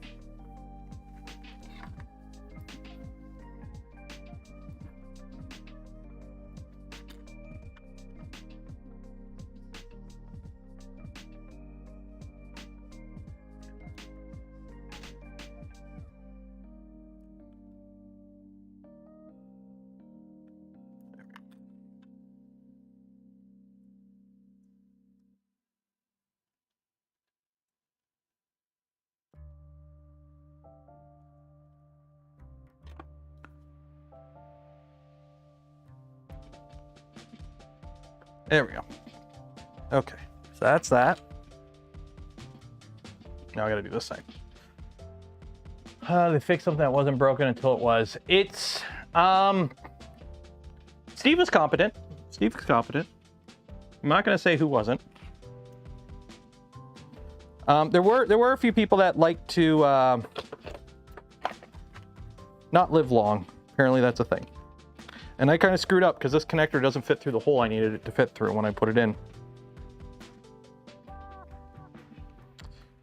Damn it. It doesn't even lock in. Dang it.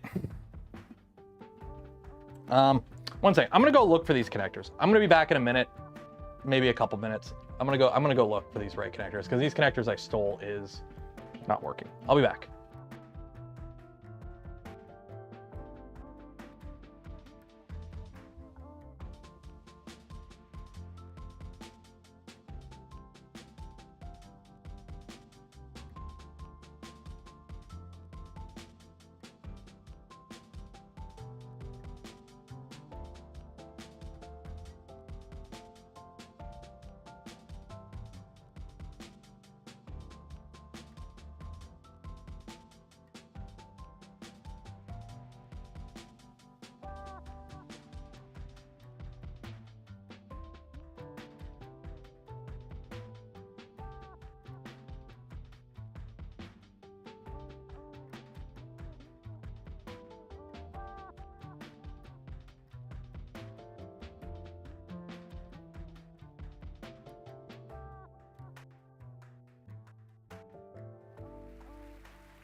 I don't know where I put it. The problem is, because I'm going through the whole basement downstairs and like reorganizing a bunch of stuff, I put like everything that was just out, I put it in a bin and I'm like, I'll go through this bin later. Well, it's now later and I haven't gone through that bin. So, where did I put those DuPonts? Crap.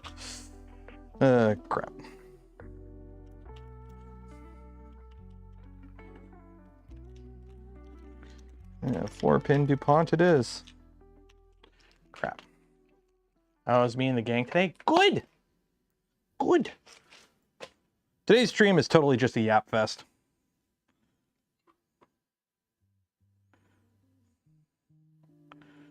Yeah, I'm gonna have to cut all those off, re-crimp them, re-strip them. Just, this is annoying. This is annoying. Note to self, make sure you have the right stuff next time. Note to self.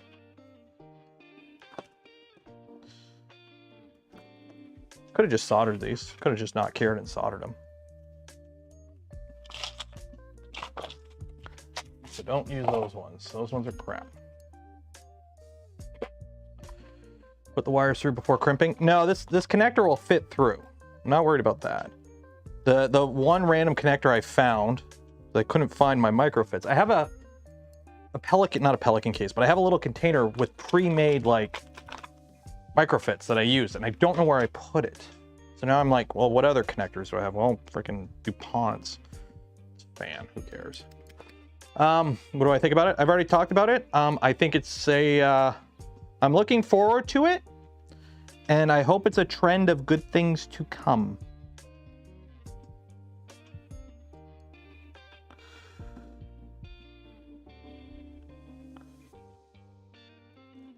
Freaking. By the way, I stepped on one of these the other night. You want to talk about pain? You want to talk about pain. Stepping on a uncrimped JST that's on the floor and having the whole thing embed into your foot. And not just embed, staple your sock to your foot. Yeah, that sucked. And I broke this connector. I'm having no luck. This machine is cursed. This printer is flippin' cursed. Oh, you're just gonna do this quick? Well, too bad you lost the thing you need. Oh, you're gonna just, you know, use a connector? Well, guess what? That connector don't fit.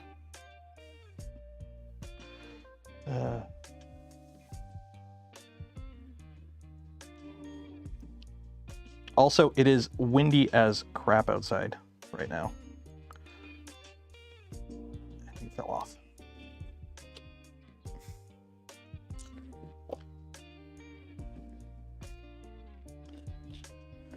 Every one of these connectors is breaking. What am I gonna do?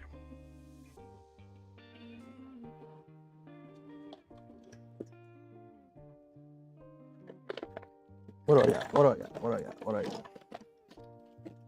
I got nothing. We need an old priest, a young priest. We need a tech priest. We need the Omnissiah. God Emperor of Mankind wouldn't hurt. And Ja Rule. We need to know what Ja Rule thinks. We need to know what Ja Rule thinks.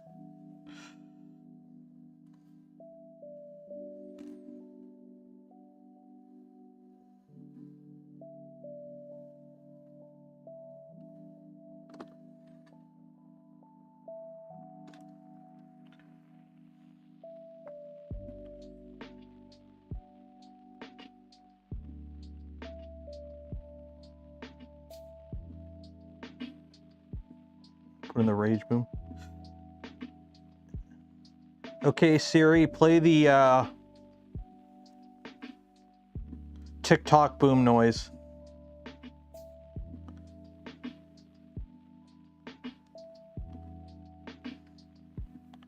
I think about, no, not Jar Jar Binks, Ja Rule. Anytime there's a major global event, we need to know what Ja Rule thinks.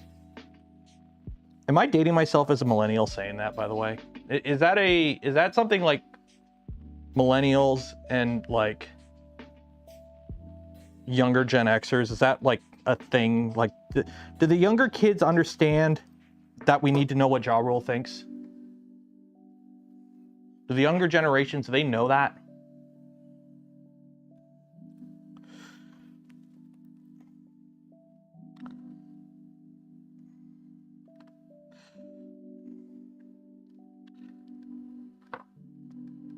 Pretty sure that skit's old enough to like drive now.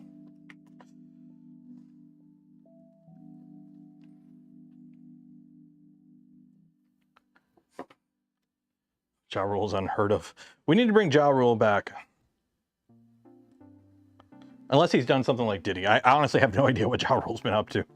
Again, this is probably the first time I'm saying Ja Rule in a long time.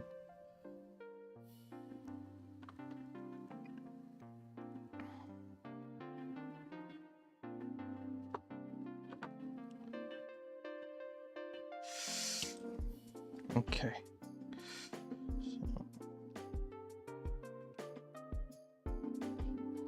So I'm going to be smart. I'm going to put grounds on the outside.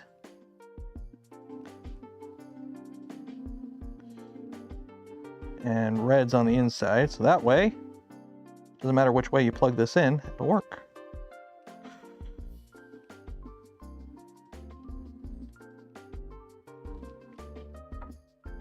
Except for the fact that that crimp ain't good.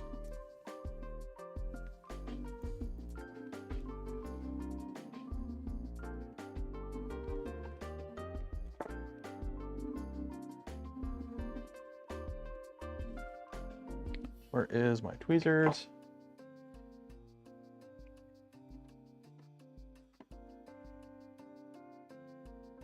Try not to stab myself doing this. There we go. I've been on the NFT train. I mean, a lot of celebrities have. I absolutely can't stand NFTs. I can't stand crypto. I think anyone who promotes that shit is scum. But that's just my personal opinions.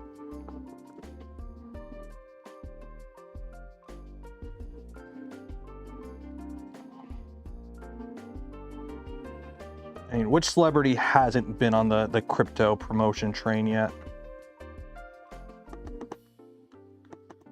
That's depressing.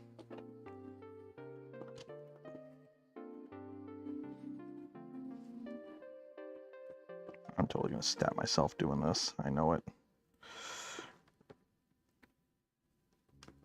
There we go. Okay. That works, that works.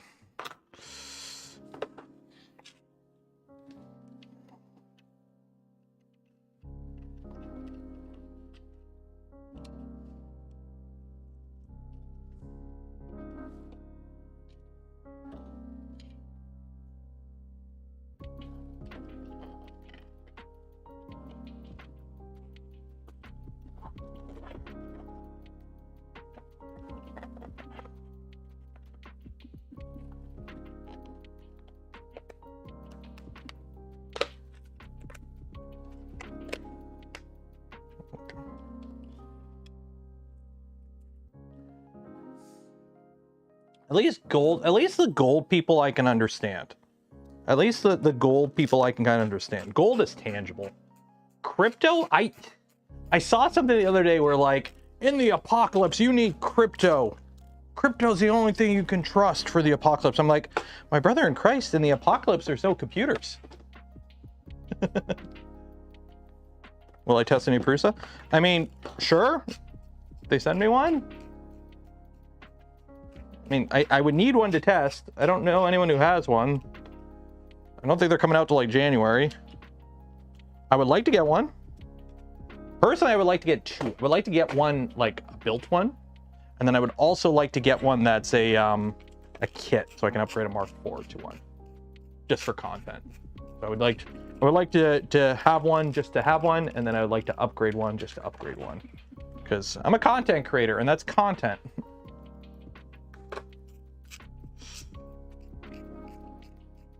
Crypto would come in handy in Mad Max. No. Need food, water, not a virtual token. Yeah. And crypto's like not worth anything. Like it's all pump and dump. Straight up pump and dump.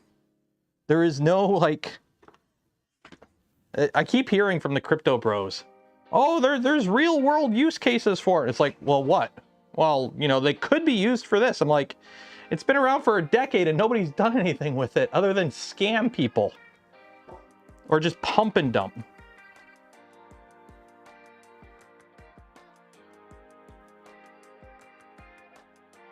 It's 57 for Doge right now. Yeah, but what can you do with Doge? Like, I used to have 40,000 Dogecoin at one point, back when, you know, mining them took 2 days to mine like nothing.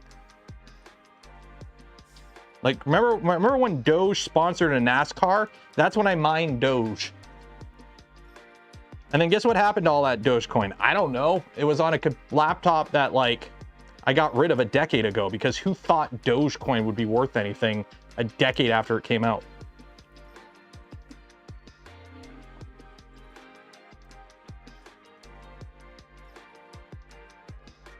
And somebody's like, well, you know, real money's all digital anyways. I'm like, yeah, but real money at least has governments to back it up. Whereas crypto has, like, I'm sorry, I wouldn't want to tie my economy to what a random meme shit poster on Twitter is saying that could affect it.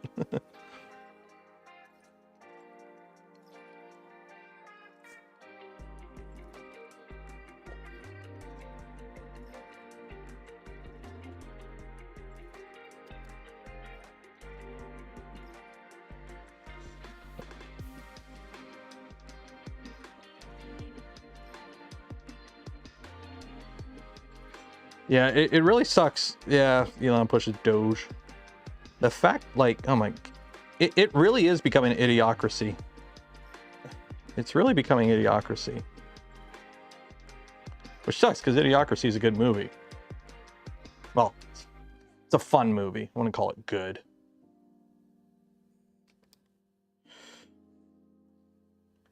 If you think about it, then the real money value would be tied to shit posters. I mean, the nominated head of the Department of Education is Vince McMahon's wife.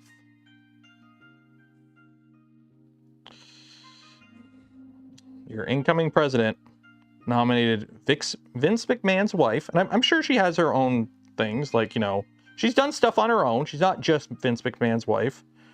She also helped hide a bunch of SA allegations against WWE wrestlers back in the 80s and 90s, I believe, if I remember correctly. So she does have some pedigree to work on this administration, but that's your nominated head of Department of Education.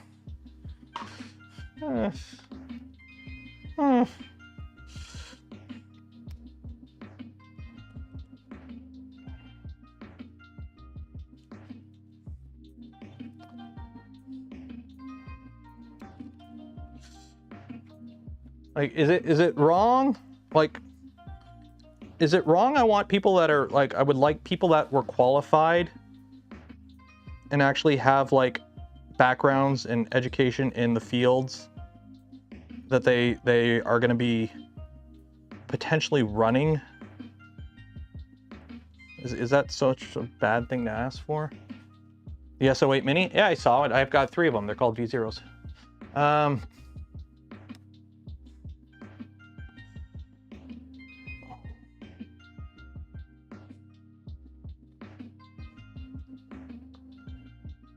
Aren't they dismantling? Yeah, they're doing the thing that they like to say, where it's like, oh, we're giving it back to the states. It's just like anytime you get in an argument with somebody, it's like, oh, the Civil War was about states' rights. Oh, states' rights to do what? States' rights to do what?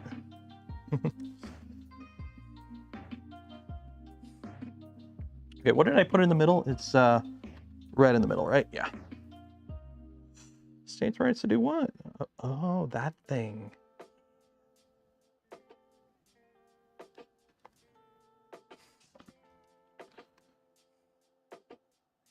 And having transgendered reading time.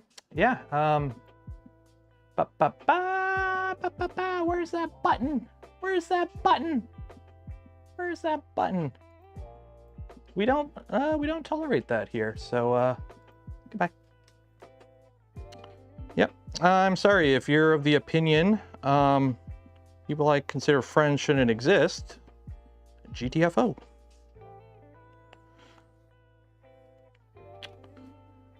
Bye, Felicia.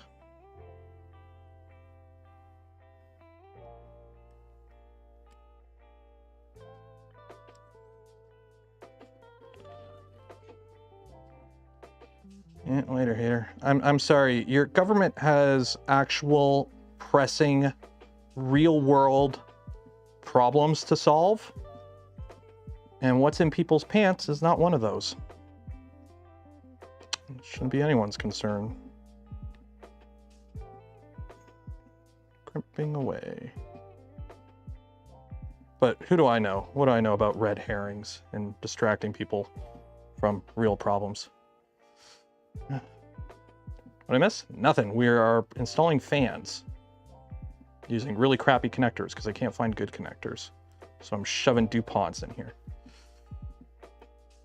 Working on the Siboor. Yeah, we're doing the last thing. I got to swap in I had to swap out the bad fans. And unfortunately, I lost the little connector board they gave me. So I'm having to like make a shitty connector here using sketchy pins.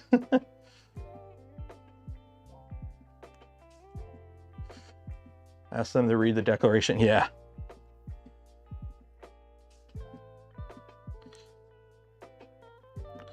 It's funny. It's like you can always pull up. What is it? What was her name? Ruby Ridge? Not Ruby. No, Ruby Ridge was the FBI. Ruby something. She was the first African American girl in the South to go to a segregate, like when they desegregated schools, and it's awesome to see all the people out front protesting it, holding up signs that say states' rights, and you know the same stuff they still use today to justify stuff. I don't know why we're going into politics right now, but whatever. That's what happens when I'm staring at crimps and crimping wires. But yeah, those people are still around. The people that protested that stuff with their states' rights sign, they're still around. That only happened like 40 years ago. It's sad. Ow! Ah, stop myself. Stop myself. Rosa Parks. Yeah, the head of, was it Little Caesars? Paid for her apartment in Detroit without telling anyone for her senior years.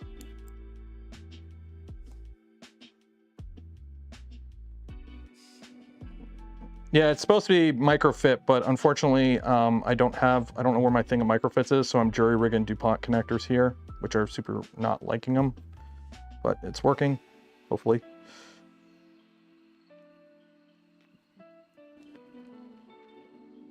There we go. Okay, so now the fun part. Making this all go back together. Fuzzy.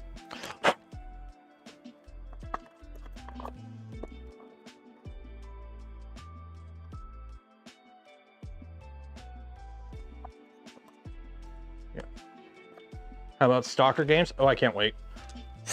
But I'm being smart, and because it is a Eastern European design video game, I am gonna wait a couple months before playing it, just to iron out those launch bugs, because it is a Eastern European design game. There's going to be launch bugs. It is what it is.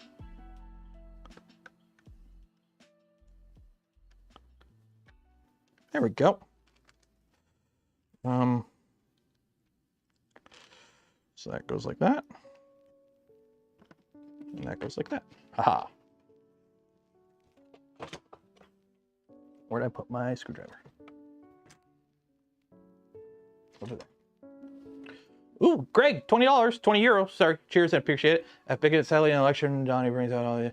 Yeah, let's try and get away from the political talk. I know I go down tangents. That's the downside of live streaming, is you go down tangents whenever just a topic comes up and you just start talking about it. And I know there's people from both sides here. That's okay, because I'm one of those people that go, hey, politics shouldn't be your identity. Like, I don't know about you. I have like my personal beliefs in all different fields, and it's not like left wing or right wing.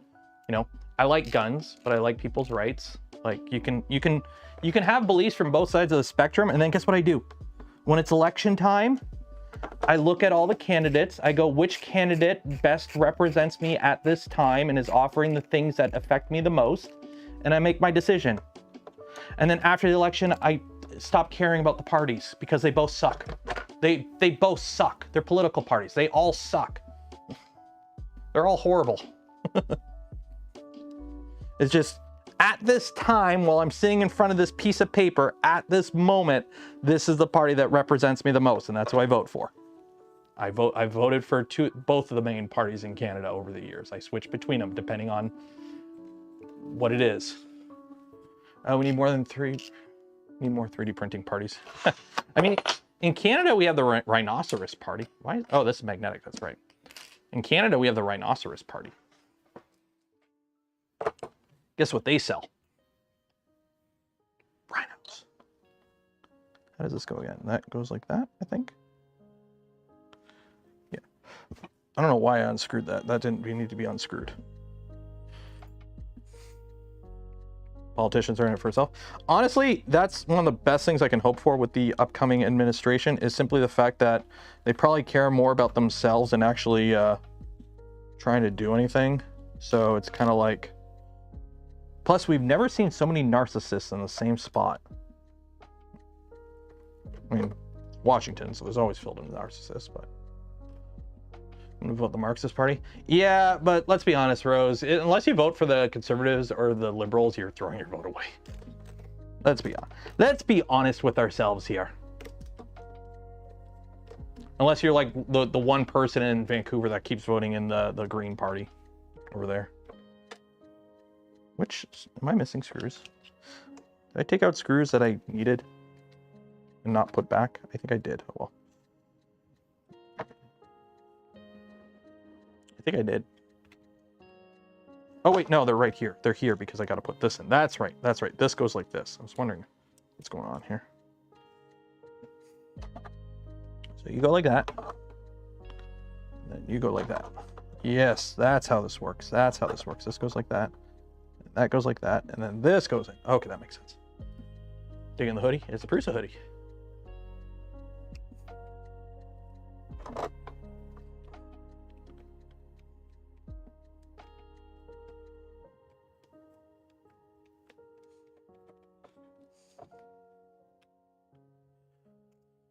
An option name Lucifer Justin.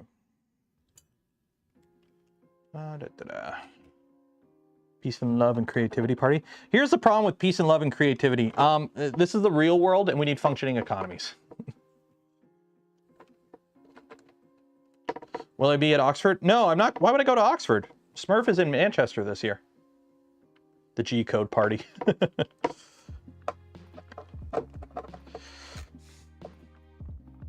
I was gonna make a lemon party joke, but I don't know how many people would understand that reference, and I don't want people Googling that. Seriously, don't. There'll be like 2 people in chat be like, hey, I remember that. And everyone else is gonna be horribly disgusted. So don't. Oh great, that connector I put in there blocks the stupid thing. Really? Did I screw this up? I screwed that up. That won't fit. The connector comes out in the middle and it's blocking the stupid thing. I screwed up. And I have to fix this. 1 second. 1 second. Fix this the easy way. And by the easy way, the half-assed way. I don't care anymore. I don't care anymore. I don't care anymore. Do you care? I don't care.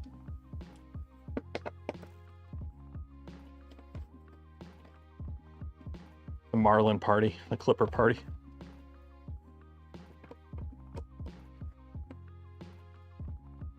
Doesn't fit. Yeah, the wire comes out where the extrusion is and the connector sticks out. The connector is too long, so it's like sticking out. So what I'm gonna do is take the back cover off. Okay. Take the back cover off. Okay. Then that can go in so that I can put this in. Okay. So where are those big ones? Right here.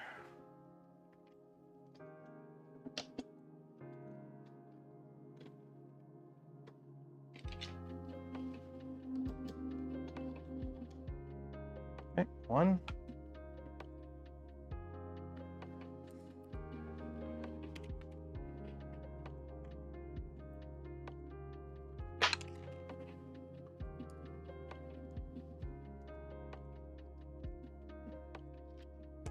Bloody hell. You can tell that's a non-magnetic screw.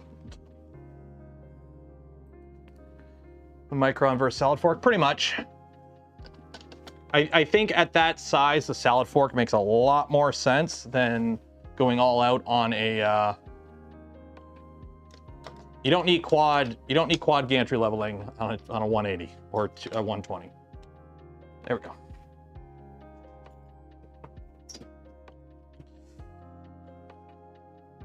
Where is, so what I'm gonna do for this now, I'm just gonna cover it with a piece of tape. Once I find where I put my tape. Okay, let's get these wires in here so I'm not pinching them. Okay, put this all back on. Are there 180 salad forks? I believe there's 180 salad forks. I think that's like the common size now. I think a lot of people build the 180s. I don't think people are building the 120s as much. I think that kind of died off pretty quick. They're cool to look at, but they're not really that functional. At 120, let's be honest, if you're only building a 120, build a V0. Build a V0. I built a 120 micron.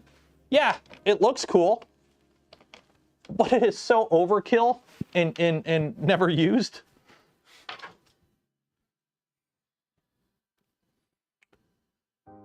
Could I print a new cover? I mean, I could have, you know, not lost the little piece that they sent me too and done this the right way. But this is just, you know, at this point, I just want this to work. Okay, so now spin you right round, baby, right round like a record player. Stick this in here. I'm gonna put the little cover on.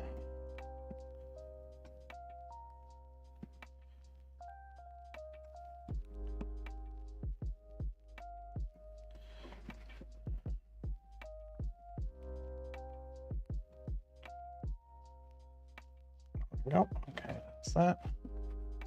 And then I think there was another cover, but I don't know where it went. I'll find it later.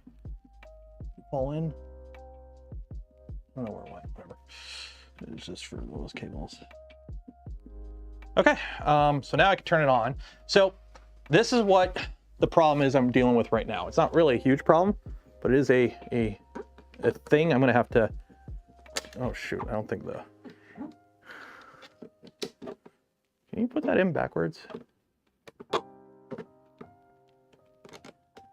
you put a Bowden tube in backwards?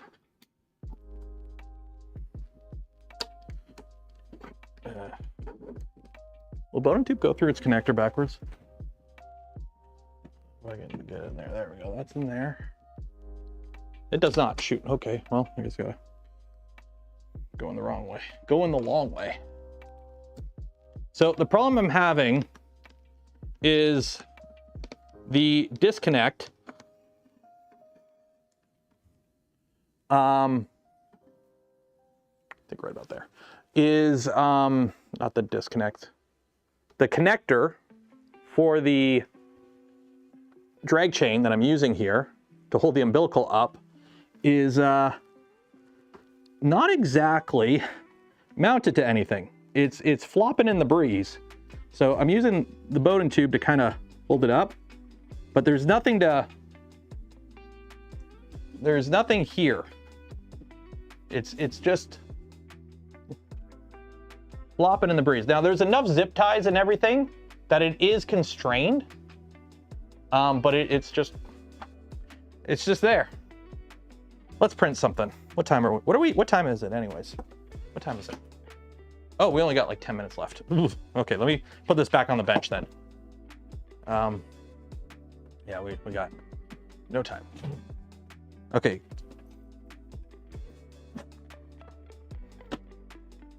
I don't know where my tape is. Oh, I think it's downstairs. Yeah, it's also downstairs. I brought a lot of stuff downstairs.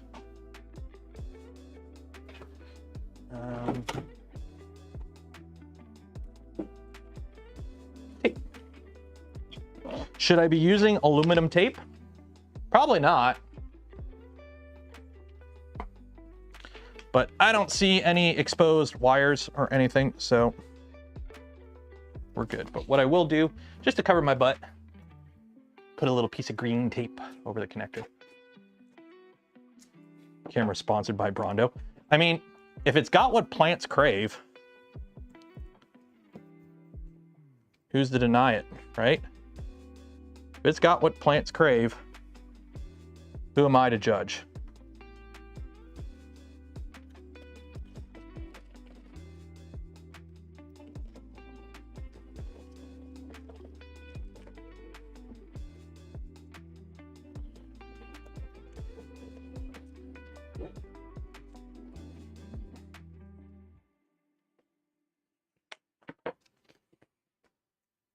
$50 megabit upload on 2 gig download should be, what, you got 2 gig down, 50 meg up? What? What the, how do you even end up with a package like that? I got 1 down, 1 up.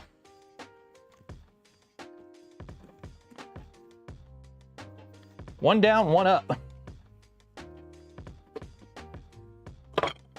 Okay, now I can put this on the bench and hope it all works.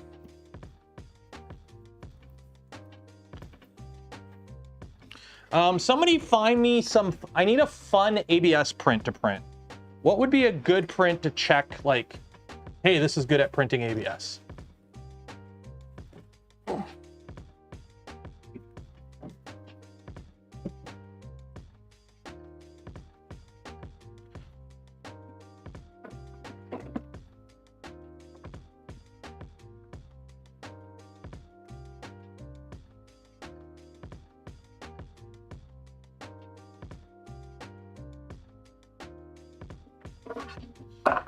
Save that. That's the Soraya Tech stuff. Stealth burner fascia. I've done a bunch of those. I already got one. Do I got one? Oh, I do in orange. Yeah. Link it in the Discord. Link it in the Discord. What's it? It hung up looking for sound card. Like, okay.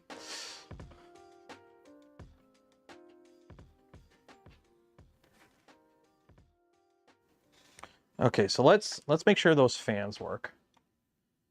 Again, which fans are the machine? Hide backup files. Which fan? Control F fan. Skirt, controller, generic, part cooler, that. Aux part cooling exhaust. So that is fan 3. So go back to dashboard.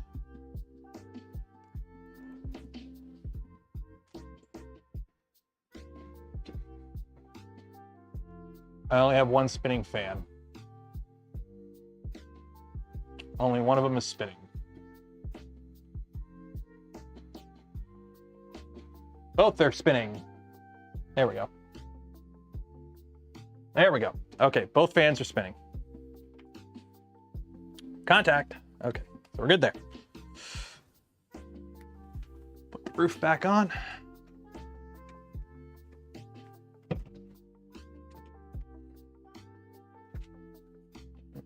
Oh. Where did I put the... I'm missing... Oh, there. 50 is a pass. I mean, it's just to help air circulation within the chamber so that you don't get like a hot spot over the bed.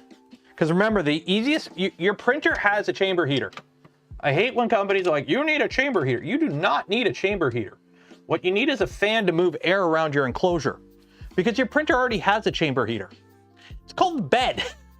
You already have several hundred watts of heating in your chamber. You just need to move the air around because the problem you have is your bed heats up, your bed gets to its temperature, and because it's reading the temperature of the bed itself to regulate itself, it basically goes, well, I'm at temperature. I'm just gonna, you know, not pump as much heat into the system because I'm hot enough, right? But by moving the air around, you're cooling your bed. By cooling your bed, you force the heater to turn on more, which dumps more heat into the system. Simple as that. And we'll be able to see here. Let me get my thermistor here. Because what I'm going to do is I'm going to put this in here. Okay. temperature. Heat the extruder up to 49. Let that heat up. Let's get some PC ABS. ABS, we'll just do some ABS. We'll just do some polylite. All right, polylite. That's that. Just trying to find a generic ABS that I don't mind wasting. Screw it, this red ABS will do. I keep using this red ABS. It's like, no, I don't want to waste it all, but I end up wasting it all.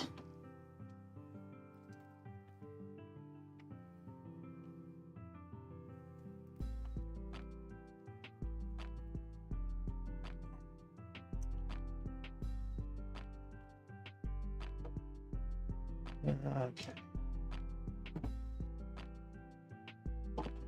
By the way, not gonna lie, loading Galileo 2 is nice. Because you just kind of pinch that down and it just goes. There we go, loaded. 0. It's funny, you can watch, when you push the filament through, you can see the temperature drop for a second.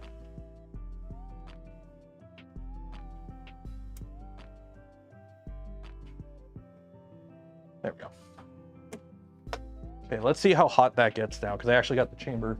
I got those fans running finally. So, Orca slicer. What time are we at? We gotta do the giveaway soon. What was the issue with the extruder then? I don't know exactly what the issue with the extruder was, because I replaced different motor. It was a Clockwork 2 extruder. I replaced the printed parts that came with it. I replaced the extruder gears that came with it, and I replaced the motor that came with it, and it didn't solve the problem. But switching to a Galileo 2 did fix the problem, which is odd, because you'd be like, oh, well, it's obviously the Clockwork 2 is not good. But it's very odd that I've had 2 Clockworks built with completely different components fail when I have Clockwork 2s and multiple other Vorons that work just fine. So it's cursed. It's cursed. Okay, what's a print? What did somebody? Calibration cube. Is that really? That's it? Just one cube? That's all you guys shared? One cube?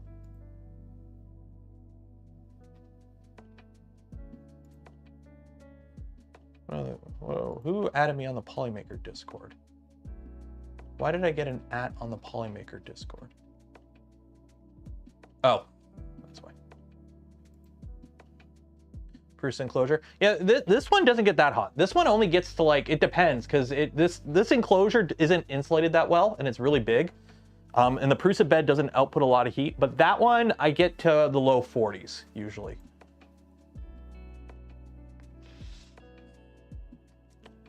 Let's see what's popular on printers. Ooh, a Core One. I want that. Also, not gonna lie, I'm not gonna lie. I know we didn't talk about this so much. I don't know about you. I think this is an amazing looking printer. Like, as far as commercial off-the-shelf printers go, this looks really damn good. Like, aesthetically, this is super pleasing on the eye.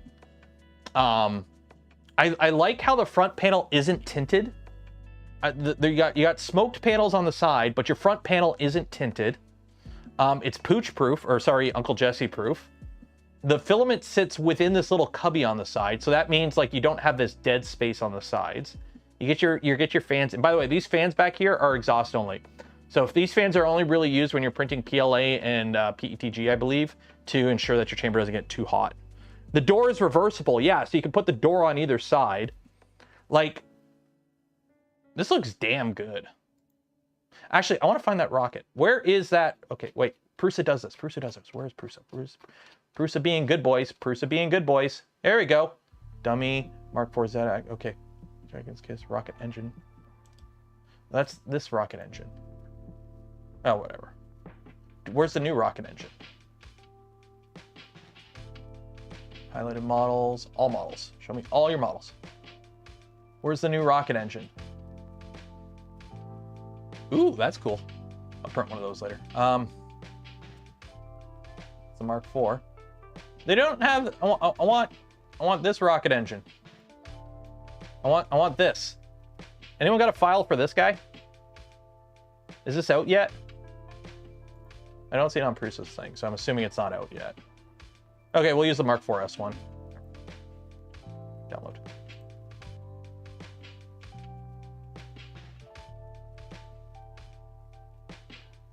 Okay, so this is Voron spec, ABS ASA, cooling, exhaust fan, that's on. Okay. I am going to print with a brim. And we are going to print with not crazy Voron spec. 3 walls. And we'll do 15% cubic infill. Place plate.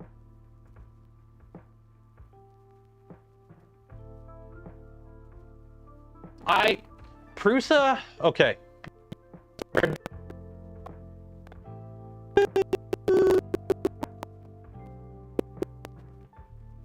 Jaggies go. It does that when we slice. What was I gonna say? Prusa does use Marlin, but their firmware is so heavily modified from stock Marlin. I don't really consider it Marlin. They've forked it so much it's Parlin or something.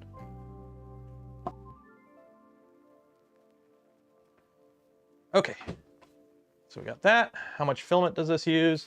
Do I have that much on the spool? Hopefully, we'll find out. Print, upload and print. Do I have that much filament on the spool? I should, maybe. I don't know. Actually, I probably don't. I don't. Shoot. Shoot. Polymaker green, go. Can we do this quick? Let's see. Ha, ha, ha. Okay, let's see. Can I do this without canceling the print?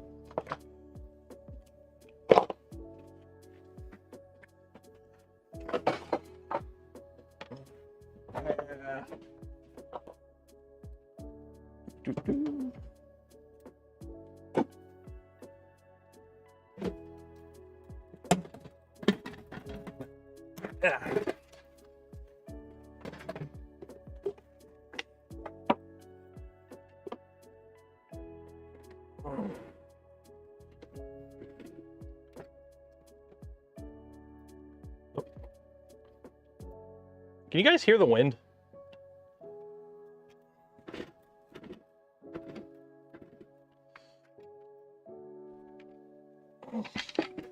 Oh, wife's gone to work.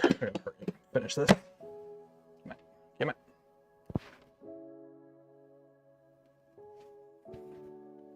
Come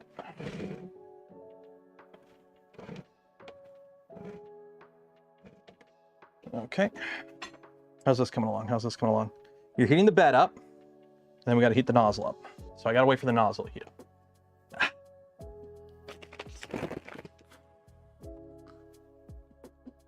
You're allowed to fork MS. Yes, but they've offshot their version of their firmware so much it's like not really compatible with stock Marlin.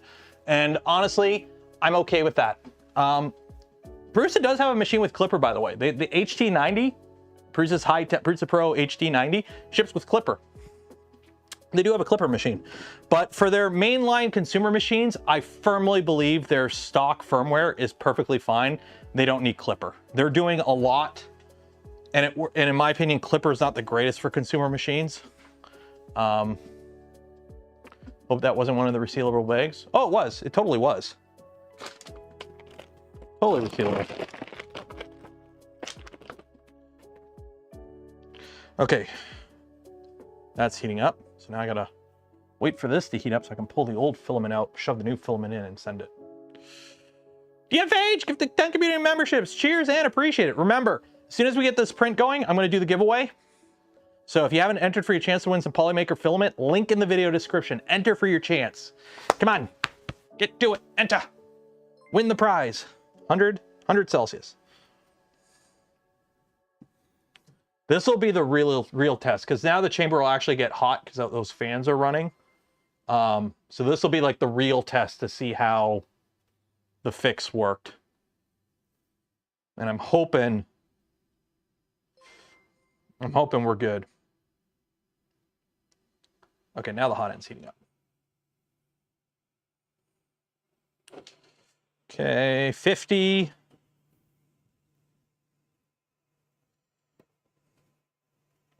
Come on. By the way, this Rapido 2 does not heat up as quick as the old ones. I don't know, it's because it's got the bigger block on it. 115.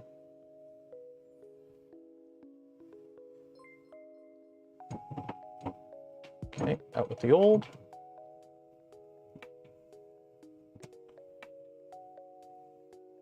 In with the new. There we go. Booyah.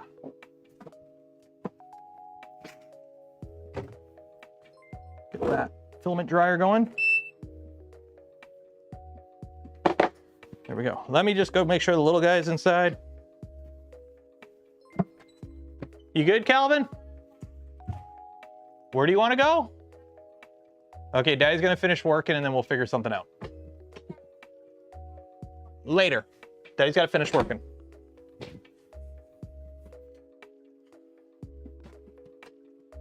Ha. Ooh, don't knock that over. Also, I still like that. I gotta figure out how they did it. The Tech filament comes on these cardboard spools, but they have like this, I don't know if it's a tape or a glue. I think it's a tape.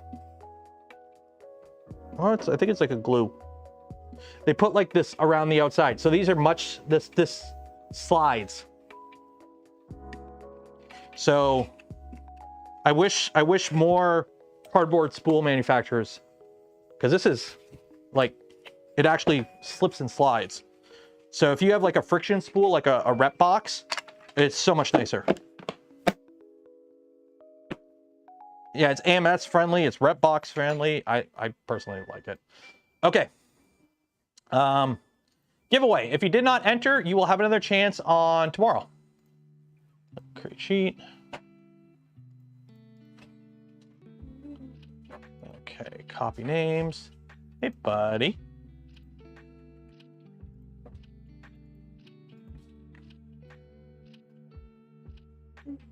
There we go. Hey, what are you doing? Are you allowed to be in the fridge?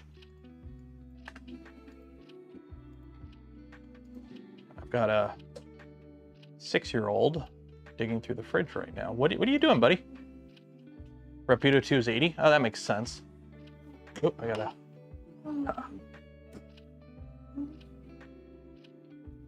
What are you doing? Hey, you're not allowed to have that. That's maybe for dinner. You can have a little bit. Do you want a Gatorade? Yeah? Okay, go inside here. Daddy will get you a Gatorade. Let's go inside. What? Here.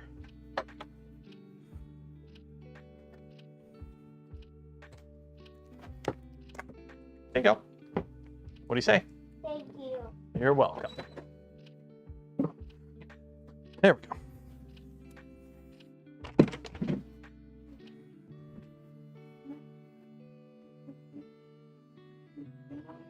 Oh, that's not good. Let me fix that.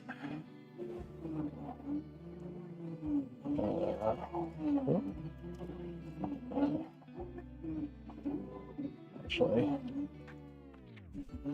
pull a little bit of extra through. I think. There we go.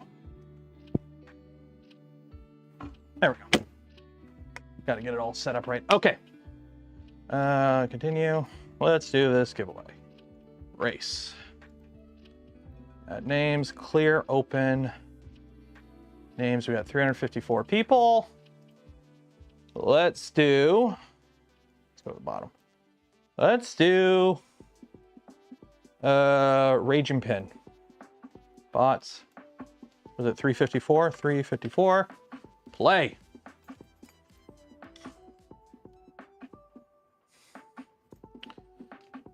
Not allowed to whiskey how you want it. You try to grab a pop. So how this works, if you win, you get 2 spools of filament from Polymaker. or correction, sorry. Let me rephrase it all, starting over. If you win, you get a spool of filament from Polymaker. If I pick your name and you win, you get a spool of filament from Polymaker and a hat off the merch store. That's right, you can buy these hats. They're on the merch store, link in the video description. Nobody checks the merch store anymore. I got some merch, go buy a shirt. But if you win, you get a spool of filament. But if I pick your name and you win, you get a spool of filament and a hat. Free hat, free hat.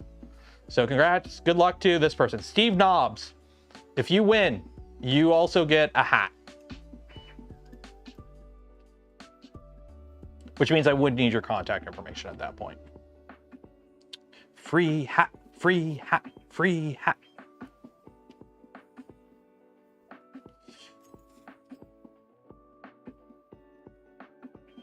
You guys are going the wrong way. You go that way. Oh, geez. Getting dizzy.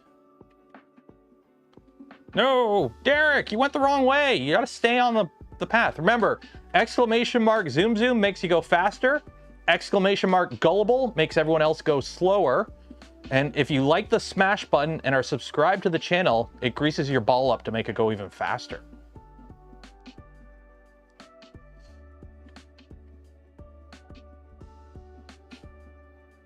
They're slim to none. The odds are slim. The odds aren't that slim. You have a 1 in 354 chance. That's actually better than most lotteries, let's be honest.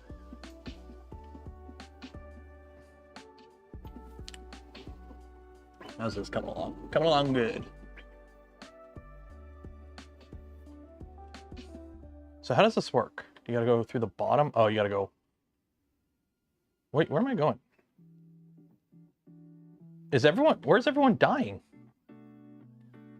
Oh, somebody made it through. World one. World one. M-R-I-L-D. M-R-I-L-D. World. Oh, wait, sorry. Sorry. Oop, 1 second here. I got my camera in the wrong spot. Nope, wrong way. That's the overlay. There we go. There we go. World one. So congratulations, World. You have won yourself a spool of filament from Polymaker. M-R-I-L-D. M-R-F-M-R-I-L-D. There you are. Okay, so you'll get an email from me after the stream ends with information on how to collect your filament from Polymaker. Golf claps in chat, everyone. Golf claps in chat. So we're gonna call it there. I'm gonna let this run all day. If everything's good on this, then I'll finally be able to print the parts. Tomorrow's stream, I don't know what we're gonna do. I think tomorrow we're just gonna have a fun print and chill evening. I gotta start printing parts for the Death Racer. So that means I got a spool of glass-filled nylon we're gonna be feeding this guy, because I figure, you know, printing the parts for Death Racer out of glass-filled high-impact nylon, probably gonna be fun. So that's what we'll do with that. So yeah, so we're gonna call it there. Shout out to Polymaker for the spool of filament we gave away this stream and every stream. Links for all of them and more in the video description. Check out those links. Affiliate links don't cost you anything extra. Go a long way in supporting the channel. Shout out to Siboor for sending this over. I do want to do a video on this. It'll mostly be just a general kit video, but I'll be using this as the main point. So it won't be like a full review, but it'll be like my thoughts on it. Because here's the thing. A lot of people who bought this kit reached out to me and like, I've had no problems with mine. So yes, this thing was a nightmare, but I don't think it was Siboor's fault. Because again, nothing that was in this kit, Siboor actually made. They just kind of grabbed a bunch of stuff and put it in a box. So a bad cable from another company is what it is. I'm sure I could have reached out to Siboor and had like replacement stuff sent over, but I didn't know what was the actual issue. So we just kind of rolled with it. And lastly, for those that donate to the channel, gifted memberships to others, or became members of the channel yourself, I thank you. Not be able to do the things I do, create the content I create. Without your continued support, you make it all possible. We're calling it there. I'll see you tomorrow. If you haven't watched yesterday's video, go watch it. Let me see if I can punch you over to it. Let me see here. Edit. Details. How do I, can I redirect you? Can I redirect you? Customization. Redirect. Search videos from other channels. I don't know. Should I raid the WAN show? I'm gonna raid the WAN show. Screw it. Whatever. Okay. Goodbye. Enjoy your weekend. I'm raiding the WAN show. Goodbye. End stream. Bye. Bye.